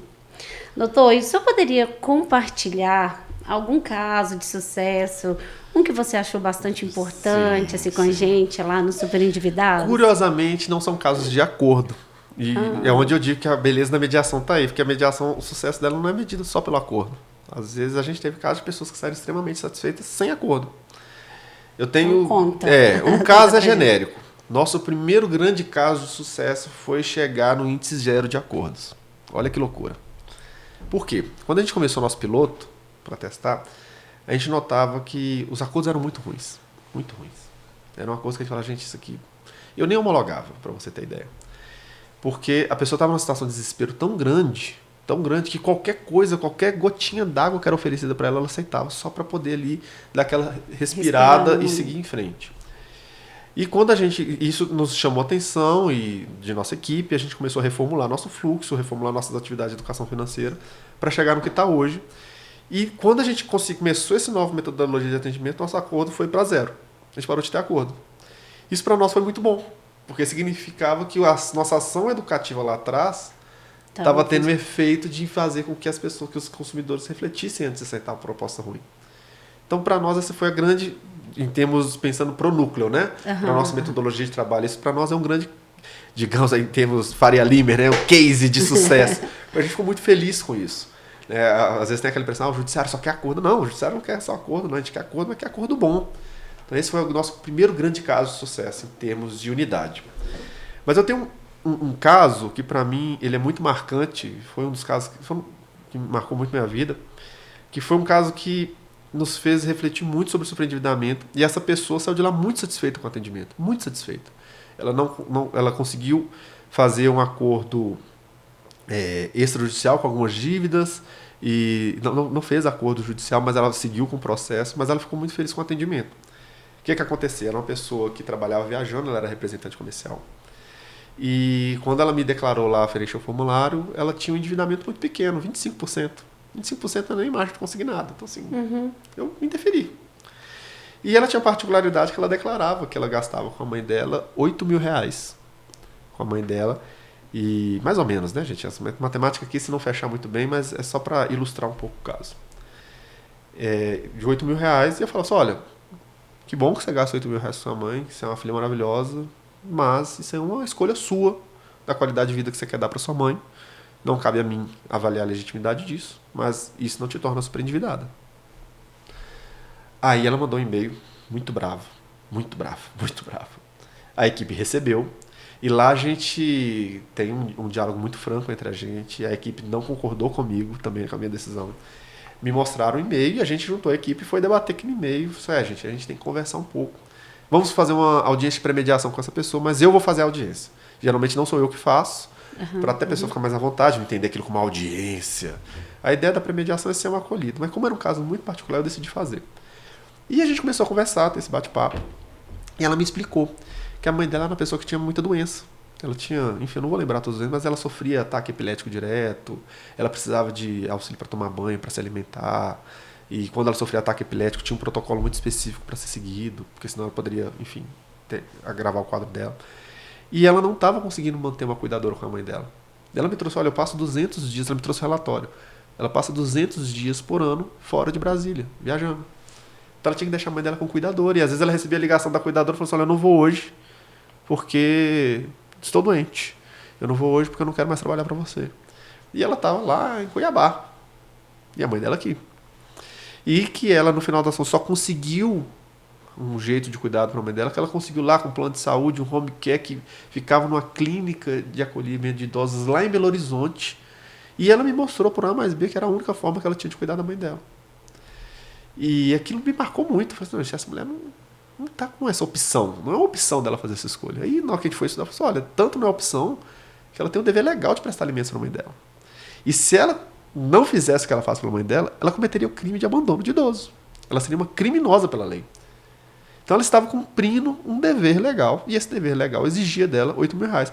E foi interessante porque eu pensava assim, olha, e se ela não ganhasse isso tudo? Eu falava na nossa discussão da equipe. Eu falava assim, se ela não ganhasse isso tudo? Aí a equipe falou assim, se ela não ganhasse isso tudo, ela estaria desempregada e a família estaria vivendo muito pior. Que bom que ela ganha isso tudo, que ela pode suportar esse custo. Aí daí a gente admitiu ela, reconhecendo que de fato a necessidade dela era muito grande e que ela devia prestar essa assistência assim para a mãe dela. Ela ficou muito emocionada. Ela nos mandou diversos e-mails agradecendo. E no final da ação não houve acordo. E o mais interessante é esse. Eu acho que um dos bancos faltou, a gente conseguiu suspender. E ela seguiu com o processo. Ela saiu muito satisfeita com o atendimento. E o que torna esse caso de sucesso, mas você fala, mas cara, não resolveu o problema dela. Não resolveu agora, primeiro, porque o processo seguiu para a parte contenciosa, e ela se sentiu acolhida pelo Poder Judiciário. Ela se sentiu ouvida, ela se sentiu escutada, ela se sentiu atendida enquanto pessoa. Isso para nós é um caso de sucesso, porque, como eu disse, a parte do superendividamento ela não tem só a parte econômica. Porque o aspecto econômico, há soluções econômicas para se tratar com isso. Enfim, no momento do aperto, você vai escolher qual conta você vai pagar, você vai comprar seu arroz e feijão, você vai pagar o boleto. Tem, economicamente, juridicamente falando, a inadimplência é legal, mas economicamente falando, há outras alternativas. Né? Então, Mas, desculpa, então não é qualquer pessoa que chega, eu sou super endividado. Ele tem que é feito uma análise e uma admissão prévia, né? a gente faz essa análise justamente por como é uma conciliação qualificada por essa possibilidade de sanções, por essa possibilidade de ter o crédito suspenso, a gente faz uma análise, porque há uma diferença entre a pessoa que está efetivamente super endividada e a pessoa que está no momento de desorganização financeira. O desorganizado financeiro, ele não é super endividado. Ele está... Óbvio, ele precisa de auxílio, ele precisa de ajuda, ele participa da educação financeira, ele recebe nosso atendimento, mas ele não avança para a fase da audiência. Ele para ali no momento da educação financeira. É por isso que a gente faz essa pré-mediação. Para que naqueles que a gente identifique que é um problema de organização financeira, que essa pessoa seja chamada a atenção para isso. Olha, nós temos esse conjunto de dados aqui que nos revelam que você não está super endividado, você tem que se organizar. Porque esse é um outro ponto importante. A lei, ela protege o mínimo existencial. Olha a palavra, mínimo existencial. Ela não está aqui para proteger padrão de vida. Não é porque você é um servidor público que ganha... Eu já peguei caso, a gente ganha 60 mil reais líquido. E sobrava... eu estou com 90% do meu rendimento comprometido no endividamento extremo, mas sobrava 6 mil reais líquidos para ele. Ok, 6 mil reais para quem recebe 60 mil é nada. Mas pensando no contexto de Brasil, você consegue ter seu mínimo existencial. Sim. Então, assim, o seu caso aí é menos de superendividamento. Desorganização. Exato, então você tem que se organizar. Se adeque à sua nova realidade. Existem outros fatores psicológicos, esse tema é muito debatido também sobre questões de percentuais, porque quanto mais endividado você está, mais o fardo da dívida é pesado, o meio social que você está define certo padrão de consumo, a gente tem consciência disso, mas a lei, ela protege ao mínimo existencial, ela não protege o seu padrão de consumo, ela não protege isso. Doutor, que aula, hein? Tá bom. Tão bom que vai surgindo perguntas, eu vou querendo saber, eu acho que eu tenho que focar aqui, senão a gente vai sair daqui 1 hora.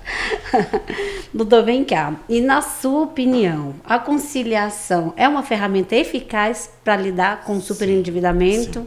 Porque, fala um pouquinho. Ótimo, aí você vai falar assim, olha, você está falando aí que teve pouco acordo zero, mas por que você acredita na conciliação? Primeiro, porque há uma experiência internacional que mostra que essa conciliação ela pode resultar em bons frutos. E mesmo na prática internacional, demorou para que o sistema começasse a funcionar no seu máximo. Então, não dá para julgar um sistema que a lei tem 3 anos, ou seja, os que superendividados têm nem 1 ano ainda. Então, as pessoas estão aprendendo, as instituições financeiras estão ali, está todo mundo aprendendo a manusear a lei.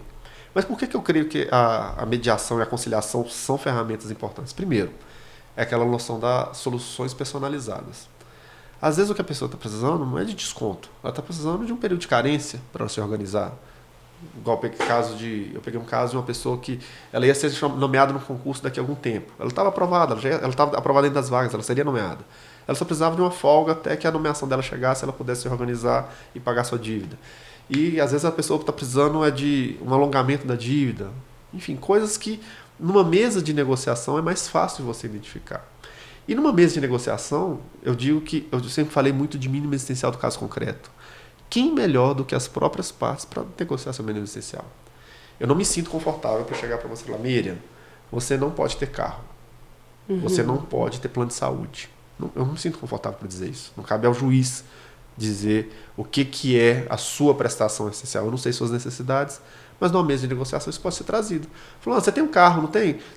Que tal você vender o carro, passa 2 anos sem carro, ou às vezes você está financiando o carro, tira a prestação do carro, aluga um carro, anda de Uber, anda de metrô, enfim, se organize de outra forma, passa um tempo. Essas conversas podem acontecer na mesa de negociação. O juiz não pode fazer a sentença, José, ande de Uber, que é melhor. Não, a sentença é inexequível. Mas as partes no momento da negociação podem.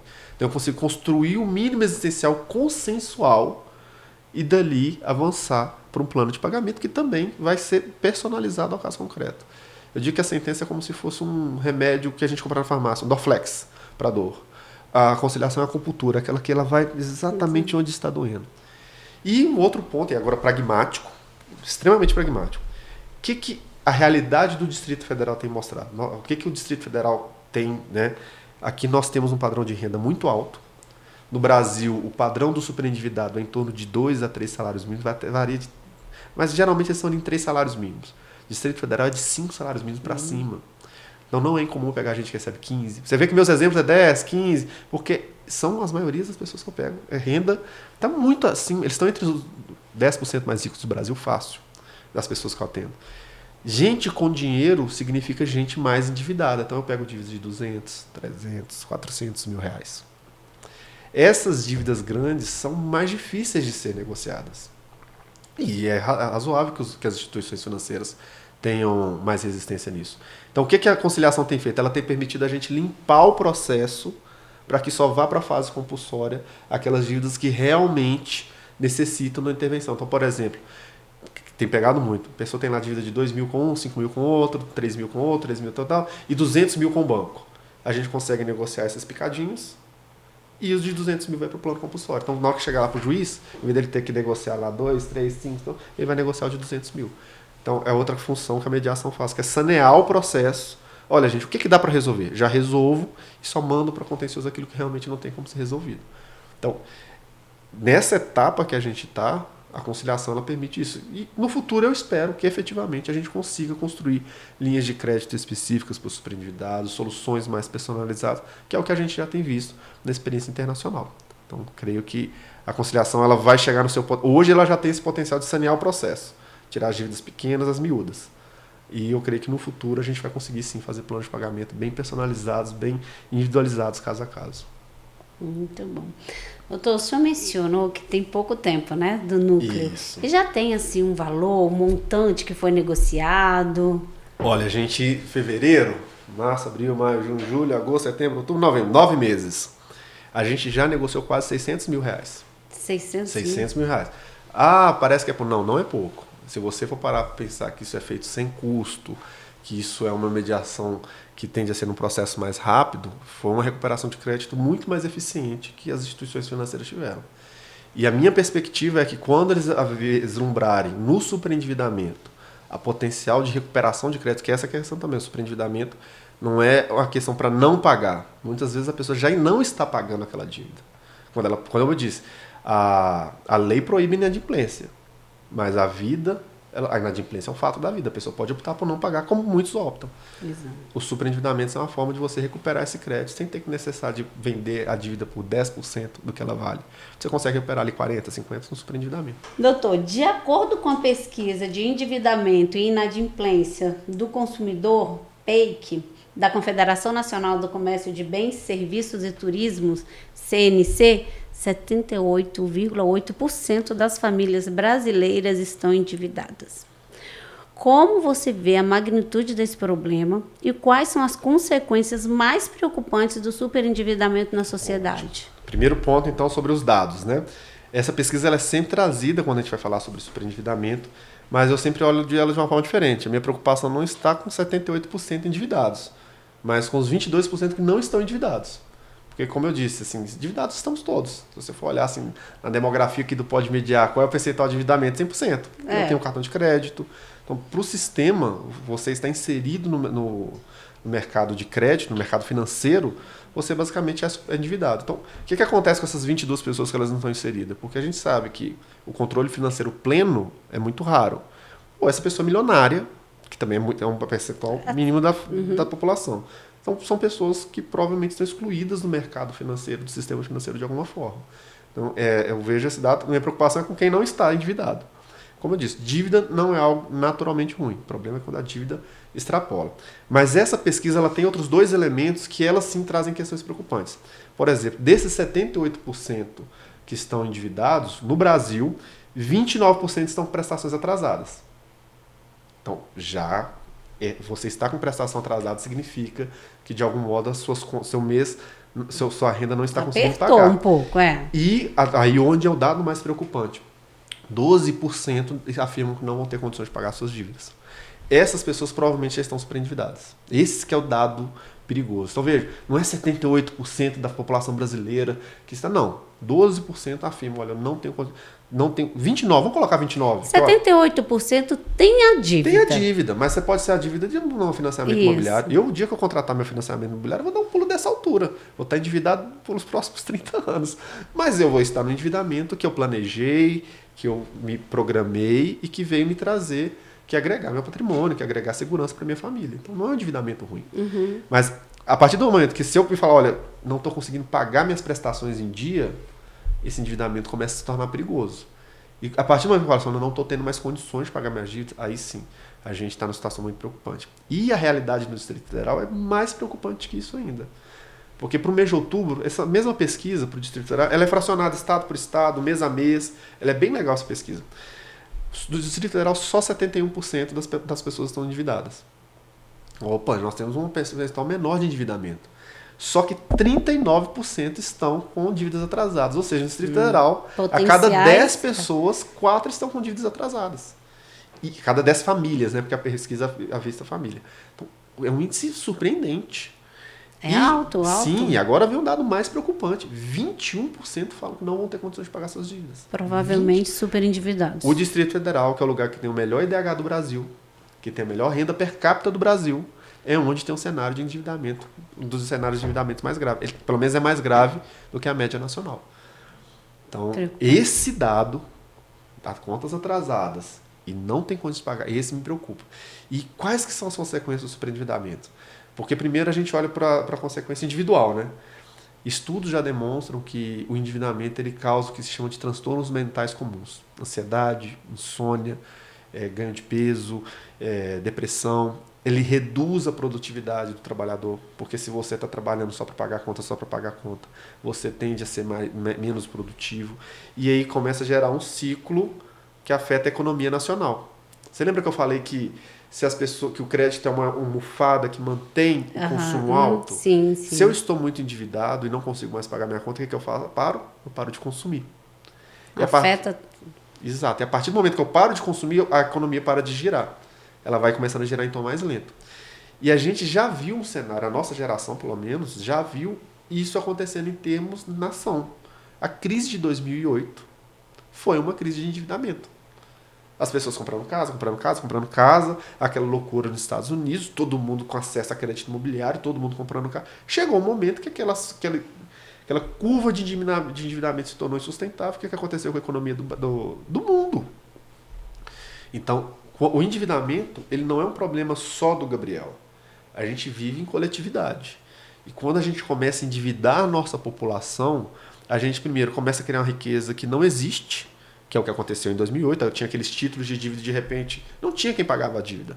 Então eu tinha lá 13 bilhões, sei lá, eu estou um número hipotético, 13 bilhões de dólares, só que não existem, porque não tem quem vai pagar aquele dinheiro. Então esse dinheiro ele é fictício e as pessoas começam a parar de consumir. Esse é o grande problema. Porque, como eu disse, num sistema capitalista, o que gera tudo termina no consumo. Eu trabalho fazendo arte para uma empresa grande, mas essa arte que você está fazendo para essa empresa grande é para que ela possa vender melhor os produtos dela, que no final consumo. Tudo vai reduzindo o consumo. Então, quando o consumo começa a cair, a economia começa a desacelerar. Se a economia começa a desacelerar, gera desemprego. E se gera desemprego, o consumo cai. Aí é um ciclo vicioso terrível. E é por isso que os pais... Eu tenho uma brincadeira que eu brinco assim, que algumas pessoas dizem, superendividamento é papo de comunista. Não. A primeira lei de superendividamento foi em 1970 nos Estados Unidos, no berço do capitalismo moderno. Por quê? O capitalismo moderno, os Estados Unidos, percebeu que se essa pessoa está endividada, ela não consome. Se ela não consome, a economia para de crescer. Então eu tenho que dar uma saída para que essa pessoa possa voltar a consumir. E eticamente dizendo, numa sociedade de consumo, quando você para de consumir, o que você é feito? Você é excluído dessa sociedade. Você é alijado. Então você para de ter acesso às coisas que até te identificam como integrantes dessa sociedade. Então, o efeito do endividamento, do superendividamento é terrível individualmente, porque a família é afetada. Eu já ouvi relatos de pessoas que tentaram suicídio Pessoalmente, né? Então, por exemplo, de pessoas que falam, olha, meus familiares já tentaram suicídio, eu já tentei suicídio, porque é uma situação que afeta o emocional da pessoa de forma muito forte, muito potente, e ainda tem esse olhar da sociedade de culpa. Se você é um endividado é porque você é um fracassado, se você é um endividado é porque você é uma pessoa ruim de paga, uma pessoa desonesta. Não, como eu disse aqui, o processo de endividamento às vezes ele acontece de forma que a pessoa nem percebe. E para a coletividade, porque mesmo que você pense, você seja extremamente egoísta, a ponto de achar que aquela pessoa, mesmo com tudo que foi dito aqui, economia comportamental, endividamento inconsciente, acidentes da vida, esse caso dessa mulher que eu trouxe aqui, que ela tinha que pagar para a mãe dela, um dia ela estava pouco endividada, uma pessoa controlada, ela teve que se endividar, ela se endividou controlada, e a mãe de repente precisou de uma assistência. Essa pessoa a gente vai ter ela como uma pessoa desonesta, mesmo que você chegue nesse nível de egoísmo, porque infelizmente existem pessoas que são egoístas, isso vai te afetar, porque vai afetar a economia nacional. Sempre, repara para você mesmo, sempre que a economia está desaquecida, o que o governo faz? E o governo quer a economia aquecida. Ele dá um jeito de liberar crédito, para que as pessoas tenham mais acesso e voltem a consumir e ter... Exato. Então, não estou falando para vocês na crise contratar crédito não, tá, gente? Mas estou dizendo que se você para de consumir, a economia para de girar. E isso vai te afetar de alguma forma. Isso vai chegar para você, aquele sobreendividado vizinho seu, se ele não for tratado, e a palavra é tratado mesmo, isso vai chegar em algum momento em você. Então, os efeitos são terríveis mesmo.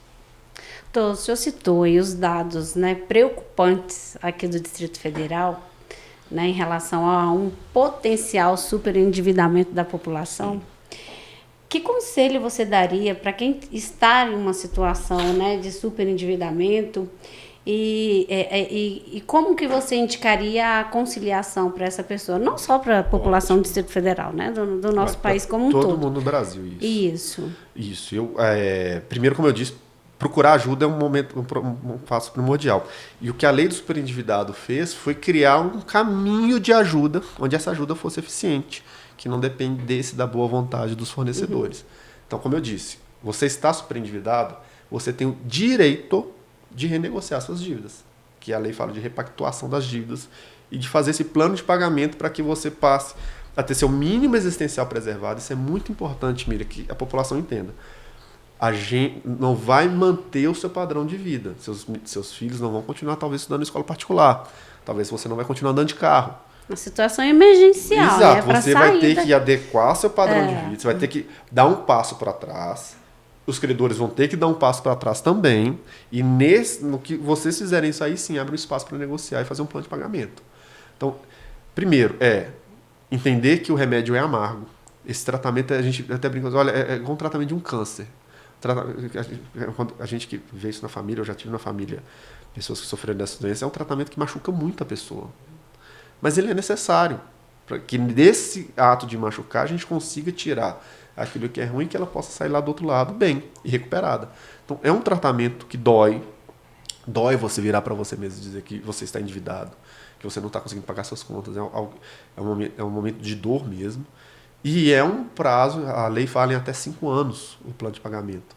Então você vai ficar por 5 anos ali tendo o seu orçamento de fato restrito. Mas com o propósito que ao final dos 5 anos você saia desse processo mais bem educado financeiramente, conhecendo muito bem o que te levou até aquilo ali, e que saia efetivamente recuperado. Aí daí você pode viver sua qualidade de vida de forma plena, recuperar a sua qualidade, o seu padrão de vida que você planejou para você e sua família. Então, é por isso que o que eu recomendo é procurem o auxílio, procurem os Sejusques. Aqui no Distrito Federal, procurem os Sejusques superendividados. Reforço mais uma vez, canalconciliar.tjdft.jus.br. Eu vou deixar o telefone, nosso e-mail com vocês colocarem lá na descrição do vídeo, para que vocês possam acessar. E procurem o Sejusque também, do seu estado, quem está no Brasil, PROCON, quem quer que seja, para que você procure essa ajuda e possa trilhar esse caminho para chegar a um plano de pagamento que seja eficiente para você. Isso. Como o senhor falou lá atrás, né? Reconheça que você precisa de ajuda, busque uma ajuda aí com um familiar, alguém próximo, né? Que de certa forma tem um controle financeiro maior. após isso, buscar os seus justos. Não fiquem aí achando, se enfiando cada vez mais nessa situação, né? Que, como o senhor falou, gera várias coisas negativas para a vida, depressão. Não precisa esperar chegar na falência, né? A lei mesmo fala isso, assim, às vezes a pessoa acha assim, essas discussões que a gente tem para compreender a lei. Mas a pessoa ainda tem dinheiro, a pessoa ainda tem patrimônio. A gente não precisa esperar a pessoa ir à falência, é igual a empresa, né? A gente tem essas empresas que estão passando por um momento de crise, o que elas fazem? Elas não esperam falir para pedir ajuda. Né? Temos empresas aí, companhias aéreas, grandes varejistas, que quando elas passam um aperto, o que elas fazem? Vão lá, pedem ajuda, que é a recuperação judicial deles, antes de falir. E muitas conseguem sair da outra ponta bem, economicamente saudáveis, mesmo passando por um período de tratamento dolorido. É a mesma coisa com o superendividado. Olha, eu estou começando a ter o meu mínimo existencial prejudicado. A questão da pessoa física, ela tem essa lógica do mínimo existencial. Então eu preciso de ajuda. Então não espera a coisa chegar no momento, eu tenho que esperar eu estar completamente falido. Não, pede ajuda antes. Isso. No Ser Justo Superendividado, o seu caso será analisado individualmente. Nós vamos tentar fazer a análise mais ampla possível para identificar se de fato o seu mínimo existencial está sendo prejudicado. É isso, buscar ajuda, né? E qual a sua visão do futuro da conciliação, a mediação no Brasil, especificamente a gente falando aí dos superendividados? Olha, é muito positiva. Se a gente for olhar para trás, a conciliação e mediação no nosso sistema de conflitos, né, digamos assim, ela é uma matéria relativamente recente. A resolução 125 é de 2010. O CNJ tomou essa frente em 2000. Óbvio, sempre houve audiências de conciliação, mas era tudo feito naquela lógica do acordo. A gente tem que fazer acordo. Não é isso. Quando veio essa nova política, trazendo lá os programas, a técnica de negociação de Harvard, enfim, toda essa lógica, a gente começou a ver a mediação e a conciliação como uma forma de tratamento adequado dos conflitos. Então eu vejo que nesses 10 anos, quando eu paro para olhar para o Tribunal de Justiça, né, do Distrito Federal, eu olho para trás e vejo que foi construído, assim, que a gente tem essa possibilidade de pegar lá números, metodologias de trabalho. A segunda vice-presidência, que cuida da mediação, ela foi criada em 2012. Ela é novíssima. E o que teve de lá, quem trabalhou com ela lá atrás e que vê hoje, o nível de profissionalismo mudou muito. Não é porque a gente que está lá hoje é melhor do que quem estava lá, não. É porque foi escadinha, cada camadinha sendo colocada, cada gestão veio, deixou sua marca, deixou o seu legado, e a que veio na próxima, ela não destruiu o legado, ela pegou aquele legado e construiu outro legado em cima dele. E mudou muito. E hoje a gente tem a lógica da advocacia cooperativa, você mesmo advogada que só trabalha com essa lógica da conciliação, e muitos advogados já estão vendo que buscar essas formas de tratamento, ela não exclui ao judiciário, e ela é uma via rentável. É importante que a gente fale isso, mediação e conciliação é rentável sim. A gente não precisa ter medo de falar que isso dá dinheiro, ou ganhar dinheiro fazendo paz. A paz, ela é um produto que a gente quer alcançar e ela tem valor, inclusive econômico. Resolver, né? Exato. E eu vejo, por isso que eu tenho muita esperança. Hoje a gente vê empresas investindo milhões de reais em tecnologia de conciliação. Eu vejo, a gente de vez em quando conversa com algumas empresas e eles investindo milhões de reais em resoluções de conflito fora do judiciário, em evitar litigiosidade, em buscando estratégias para diminuir litigiosidade, para buscar soluções mais efetivas de conflito. Isso tudo, nem tudo, óbvio, é uma mediação onde vai ter um mediador e 2 pessoas. Mas isso é tudo a lógica de tratamento adequado de conflitos. A mediação, tecnicamente falando, é quando tem um mediador, terceiro imparcial, facilitando o diálogo. Esse é o conceito técnico da palavra. Mas eu vejo um pouquinho ali. Para mim, sim, tudo que envolve olhar para o conflito, identificar os interesses, buscar uma solução efetiva para o conflito, está nessa lógica de tratamento adequado dos conflitos. Então, um mediador, ele é o gestor do conflito, que olha para o conflito com esse ponto de vista. Então, por isso que eu falo, gente, façam cursos de mediações, se capacitem, aprendam, porque você aprende a olhar para o conflito de forma diferente. Então, e resolver todos os seus problemas, né? Consegue olhar para o problema diferente. A visão que eu tenho, assim, e eu estou fazendo um curso de reciclagem agora, e uma coisa que eu ouvi, eu achei muito legal, que o professor falou assim, o mercado de conflito é um dos que mais cresce no mundo. O mercado de conflito cresce muito. Nós temos eu não gosto da palavra indústria do conflito, que dá a impressão que a gente fica gerando conflito artificialmente. Mas existe um mercado, porque à medida que a sociedade... Hoje o consumo está mais fácil até, Sim, né? Então, mas veja só, certeza, hoje a muito sociedade é muito mais complexa. Hoje eu tenho rede social, a gente tem interfaces de contato muito maiores, necessidades que há 10 anos atrás não existiam. 10 anos atrás, gente, você tinha lá R$10 na conta, tomava um refrigerante, ligava na sua TV aberta, você estava com seus problemas resolvidos. Hoje não, você tem um milhão de necessidades e essas necessidades trombam com as necessidades dos outros e daí naturalmente nasce o conflito. Então, o conflito não vai diminuir.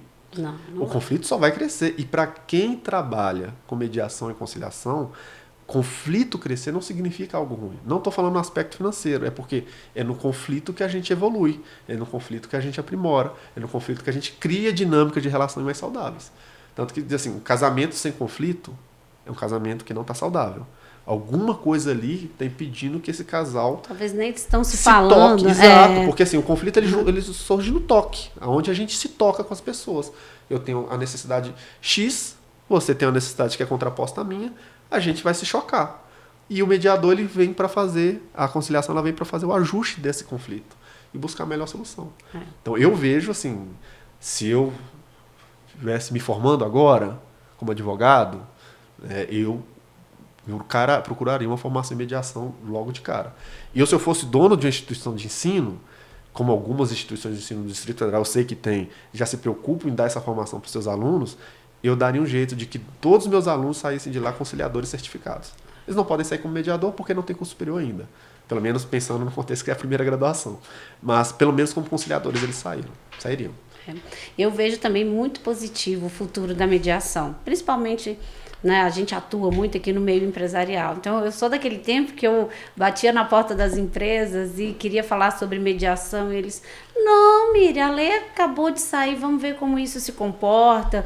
E era 1, 2, 3, 4 portas fechadas. Hoje, a gente já vê que esse cenário mudou. Sim. Então, hoje, as empresas já procuram a gente para poder saber um pouco mais do nosso trabalho. Sim. E os advogados, quando a gente entra em contato para fazer um acordo, já tem assim, uma receptividade grande. Então, isso está mudando. Sim. E aí, a importância de todos nós, né, advogados, enfim... se capacitarem para atuar, porque até lembrei agora da doutora Luciane Yuki, que ela falou que era boutique. Gente, é um diferencial que você está levando para o seu cliente, que vai valorizar o seu trabalho, seus honorários mais rápido, resolver o problema do cliente mais rápido. Eu sempre, quando a gente faz reuniões aqui de equipe, eu sempre gosto de falar uma coisa, a gente trabalha com a melhor coisa do mundo. Não existe algo melhor do que a mediação e a conciliação. Por quê? Primeiro eu resolvo um problema de alguém. Eu consigo, o advogado consegue resolver o problema do cliente dele, consegue receber os seus honorários, menos um processo na justiça, menos um processo para a empresa, e nós temos os nossos honorários resguardados. Sim, e... É bom para todo mundo. E eu, pelo menos assim, enquanto usuário do serviço, né, nunca precisei de entrar na justiça. Eu sou um servidor da justiça, mas nunca usei, né? Então, bem, espero não usar tão cedo. Mas quando a gente vai falar de advogado... Qualquer coisa me procura. Com certeza. Quando a gente vai falar de advogado, e pensando em termos de usuário, né?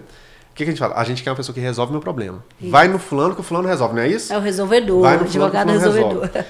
Às vezes eu acho que é uma visão muito estreita de pensar assim, se eu fizer mediação, eu não vou ganhar uns honorários de sucumbência, não vou ganhar um dano moral, enfim. Essa visão ela não está errada, de forma alguma, não estou dizendo isso. Mas ela é estreita porque ela pensa no curto prazo, no ganho de curto prazo. O ganho de longo prazo, à medida que você vai sendo reconhecido como uma pessoa resolutiva, você vai tendo mais valor no mercado. Então, por exemplo, na minha cidade tem uma advogada lá que todo mundo conhece ela é a pessoa que resolve o problema. Quando meus amigos, eu nem fui aluno dela, não fui nada. Eu conheço esse advogado de nome. Quando meus amigos me perguntam, eu falo assim, olha, eu posso te indicar alguns colegas, mas você precisa de alguém que resolve? É fulano. Mas olha, fulana cobra caro. Mas ela vai resolver seu problema. E o que as pessoas falam? Então, eu quero. Então, se é melhor, como é que é? Porque é melhor pagar. O barato sai caro. Eu prefiro pagar caro e resolver o problema. E ela resolve o problema. Eu compactuo disso, que o advogado e ela hoje é mediadora. Que resolve mais rápido o problema do seu cliente, que dá uma solução mais efetiva. Para mim, eu concordo que tem que cobrar mais caro. Tem que cobrar. A minha professora de Direito de Família, ela falava isso, que ela cobrava... Um diferencial. eu não vou falar que ano também, porque senão a gente revela a nossa idade, né, Miriam? É melhor Mas, não. Eu não algumas falo décadas nada. atrás, ela cobrava R$ 5.000, e R$ 5.000 era muito dinheiro na época. Façam as contas aí, se vocês quiserem, a correção monetária. E ela falava que, olha, eu cobrava R$ 5.000 para um processo de divórcio e R$ 5.000 para um acordo de divórcio. A parte que escolhia se ia ser mais rápido ou se ia ser mais demorado. Isso. Mas ela Penso oferecia as assim. duas vias. Exato. Eu sempre digo que o dia que a advocacia percebeu, em outros países já há essa percepção, mas o dia que percebeu o potencial da mediação em termos financeiros, aí sim a gente muda o sistema. E eu não digo isso para eximir o Poder Judiciário de responsabilidade pela situação que a gente vive hoje, de tribunais lotados, TJDF, que apesar de, quem disse é o CNJ, ser um dos tribunais, ser o melhor tribunal do país, a gente é 5 vezes selo diamante, mesmo assim a gente tem processos aqui que demoram, tem processos que estão ali parados, e não estou querendo dizer que retirar a culpa do juiz disso, mas é o advogado que é a porta de entrada do sistema. Eu digo que o advogado ele é como se fosse o médico do conflito não é o juiz, é o advogado. Ele vai decidir ali qual medicamento que ele vai aplicar para o seu cliente. Entrar no judiciário é uma quimioterapia, é uma amputação. Em alguns casos que você dá um Doril, um Dorflex para a pessoa lá, um dipirona, estou falando marca aqui, gente. Uma dipirona para a pessoa resolver o problema. Ah, mas dipirona eu só vou ganhar uma consulta. Ok, mas você resolveu o problema. E quando você resolve o problema, eu vou sair daqui feliz. Se eu sair daqui feliz, quando alguém pergunta, me indica um médico bom, me indica um advogado bom, indico fulano. Ele cobra caro, mas ele resolve. Não é isso que a gente faz com todos os outros profissionais? Isso. Com a advocacia é a mesma coisa. Então, quando eu falo que o dia que a advocacia abraçar vai ser o grande momento, a grande disrupção, não é porque a responsabilidade é da advocacia, é porque a advocacia vai falar assim, para que eu vou entrar no judiciário? Sendo que eu posso negociar aqui com o meu colega. Não precisa, Aí vai surgir novos mercados, câmaras de mediação. Já existem câmaras, né, aqui no Distrito Federal e no Brasil, mas aí elas vão começar a ser mais vigorosas, mais vivas, novos profissionais vão ser contratados, mais vagas de emprego vão surgir, e daí a gente vai fazendo com que o judiciário seja... O judiciário moroso, ele só beneficia uma pessoa, que é o mau litigante. Porque aquela pessoa que está ali com o direito dela, necessitada mesmo, ela vai entrar na fila como tantos outros necessitados que estão na frente dela. Então, o bom litigante é sempre prejudicado por isso. E a mediação e conciliação é um atalho para que o bom litigante resolva o seu problema. Então, eu só tenho... Minhas perspectivas profissionais para a mediação e conciliação são as melhores. Ai, que bom, que bom. Também penso da mesma forma. Estamos aqui chegando ao finalzinho do nosso programa e eu nem queria, porque tem tanta coisa. Eu ainda quero conversar ali fora, viu? Tem um monte de dúvidas ainda para tirar. Que mensagem você gostaria de deixar para a sociedade, né? Para aquela pessoa que está... Sei que o senhor já falou um pouquinho ali atrás, né? Mas dá uma dica, uma mensagem para que ele procure um atendimento, procure resolver o seu problema de superendividamento. Você começou o nosso bate-papo com uma frase muito legal. Quem não deve, não teme. Quem deve, não teme, né? E... que é o seu artigo, que está muito bom. Que artigo, depois a gente compartilha. Legal, verdade. E o título desse artigo foi pensado justamente nisso. É porque a gente não precisa ter vergonha de estar com algum problema. Todos nós temos problemas. E o endividamento, ele não é, como eu falei aqui repetidas vezes, o endividamento não é um problema de caráter, não é um vício moral, é um problema de uma sociedade de consumo, de um modelo de sociedade, e aqui se abstraindo de todas as críticas que existem disso, mas é um modelo de sociedade que de fato existe, e esse modelo de sociedade é baseado no crédito. E esse padrão de sociedade baseada no crédito vai gerar endividamento. Então não sinta vergonha disso. Se por acaso você teve problema, não quer dizer que você é pior ou melhor que ninguém. Problemas acontecem e é importante que a gente reconheça. O problema ele se torna negativo quando a gente não reconhece e tenta fazer de cego. Mas agora, quando a gente reconhece, a gente tá, é aquilo que a gente falou, né? O conflito gera percepção, que faz com que a gente olhe para a solução e dali surge a evolução. Então, essa pessoa, quando você... Não tenha vergonha. Procure ajuda. Você não falou para você gritar aos 4 ventos que você é endividado, né? Mas não tenha vergonha. Procure ajuda, procure solução. Se esforce. A lei ela foi feita para você que está de boa fé, para você que sofreu um acidente da vida, divorciou. Uma das maiores causas de superendividamento é o divórcio. afeta na renda familiar, de lapidação patrimonial, costuma ser caro, costuma ser doloroso. Então, não sinta vergonha de estar endividado. Procure ajuda, procure apoio e busque fazer valer seus direitos, porque você tem direito de repactar sua dívida. Então essa é a mensagem que eu tenho. Não tenha vergonha, não tema. Vá, procure ajuda, vá à luta, procure vários mecanismos que tem de se reorganizar e daí construa o seu caminho de superação disso. Muito bom. Obrigada, doutor Gabriel. Eu que agradeço. Bom, pessoal, nosso programa está chegando ao fim. Queria agradecer essa aula que o doutor Gabriel deu aqui pra gente sobre o superendividamento. Doutor Gabriel, quero vê-lo novamente naquele nosso outro assunto, que Combinado. são das execuções fiscais. Combinado. Nós vamos ficar atrás agora, viu? Beleza. Só para saber das novidades. Combinado. Porque realmente foi uma tarde de muito aprendizado. Tenho certeza que a população que assistir esse podcast vai ter um outro olhar, né, para o endividamento e buscar realmente soluções, que esse é o nosso papel. O papel do Pode Mediar é isso, trazer informação para o cidadão de que ele tem outras oportunidades, outras frentes para resolver os seus problemas. E hoje o doutor Gabriel falou com a gente sobre o superendividamento, então acredito que vocês aí, assim como a gente, aprenderam bastante sobre como resolver os nossos problemas de endividamento. Como você falou, né, doutor? Endividados todos nós somos. Vamos evitar que a gente chegue a uma situação de super endividado.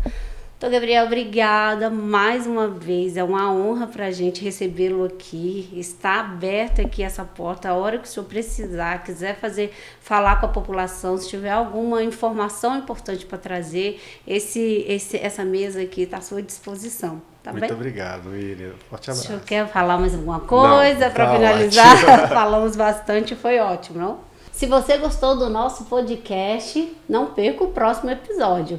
Siga as nossas redes sociais, deixem aí sugestões, mandem pra gente a sugestão de quem vocês gostariam de ver aqui no bate-papo sobre mediação.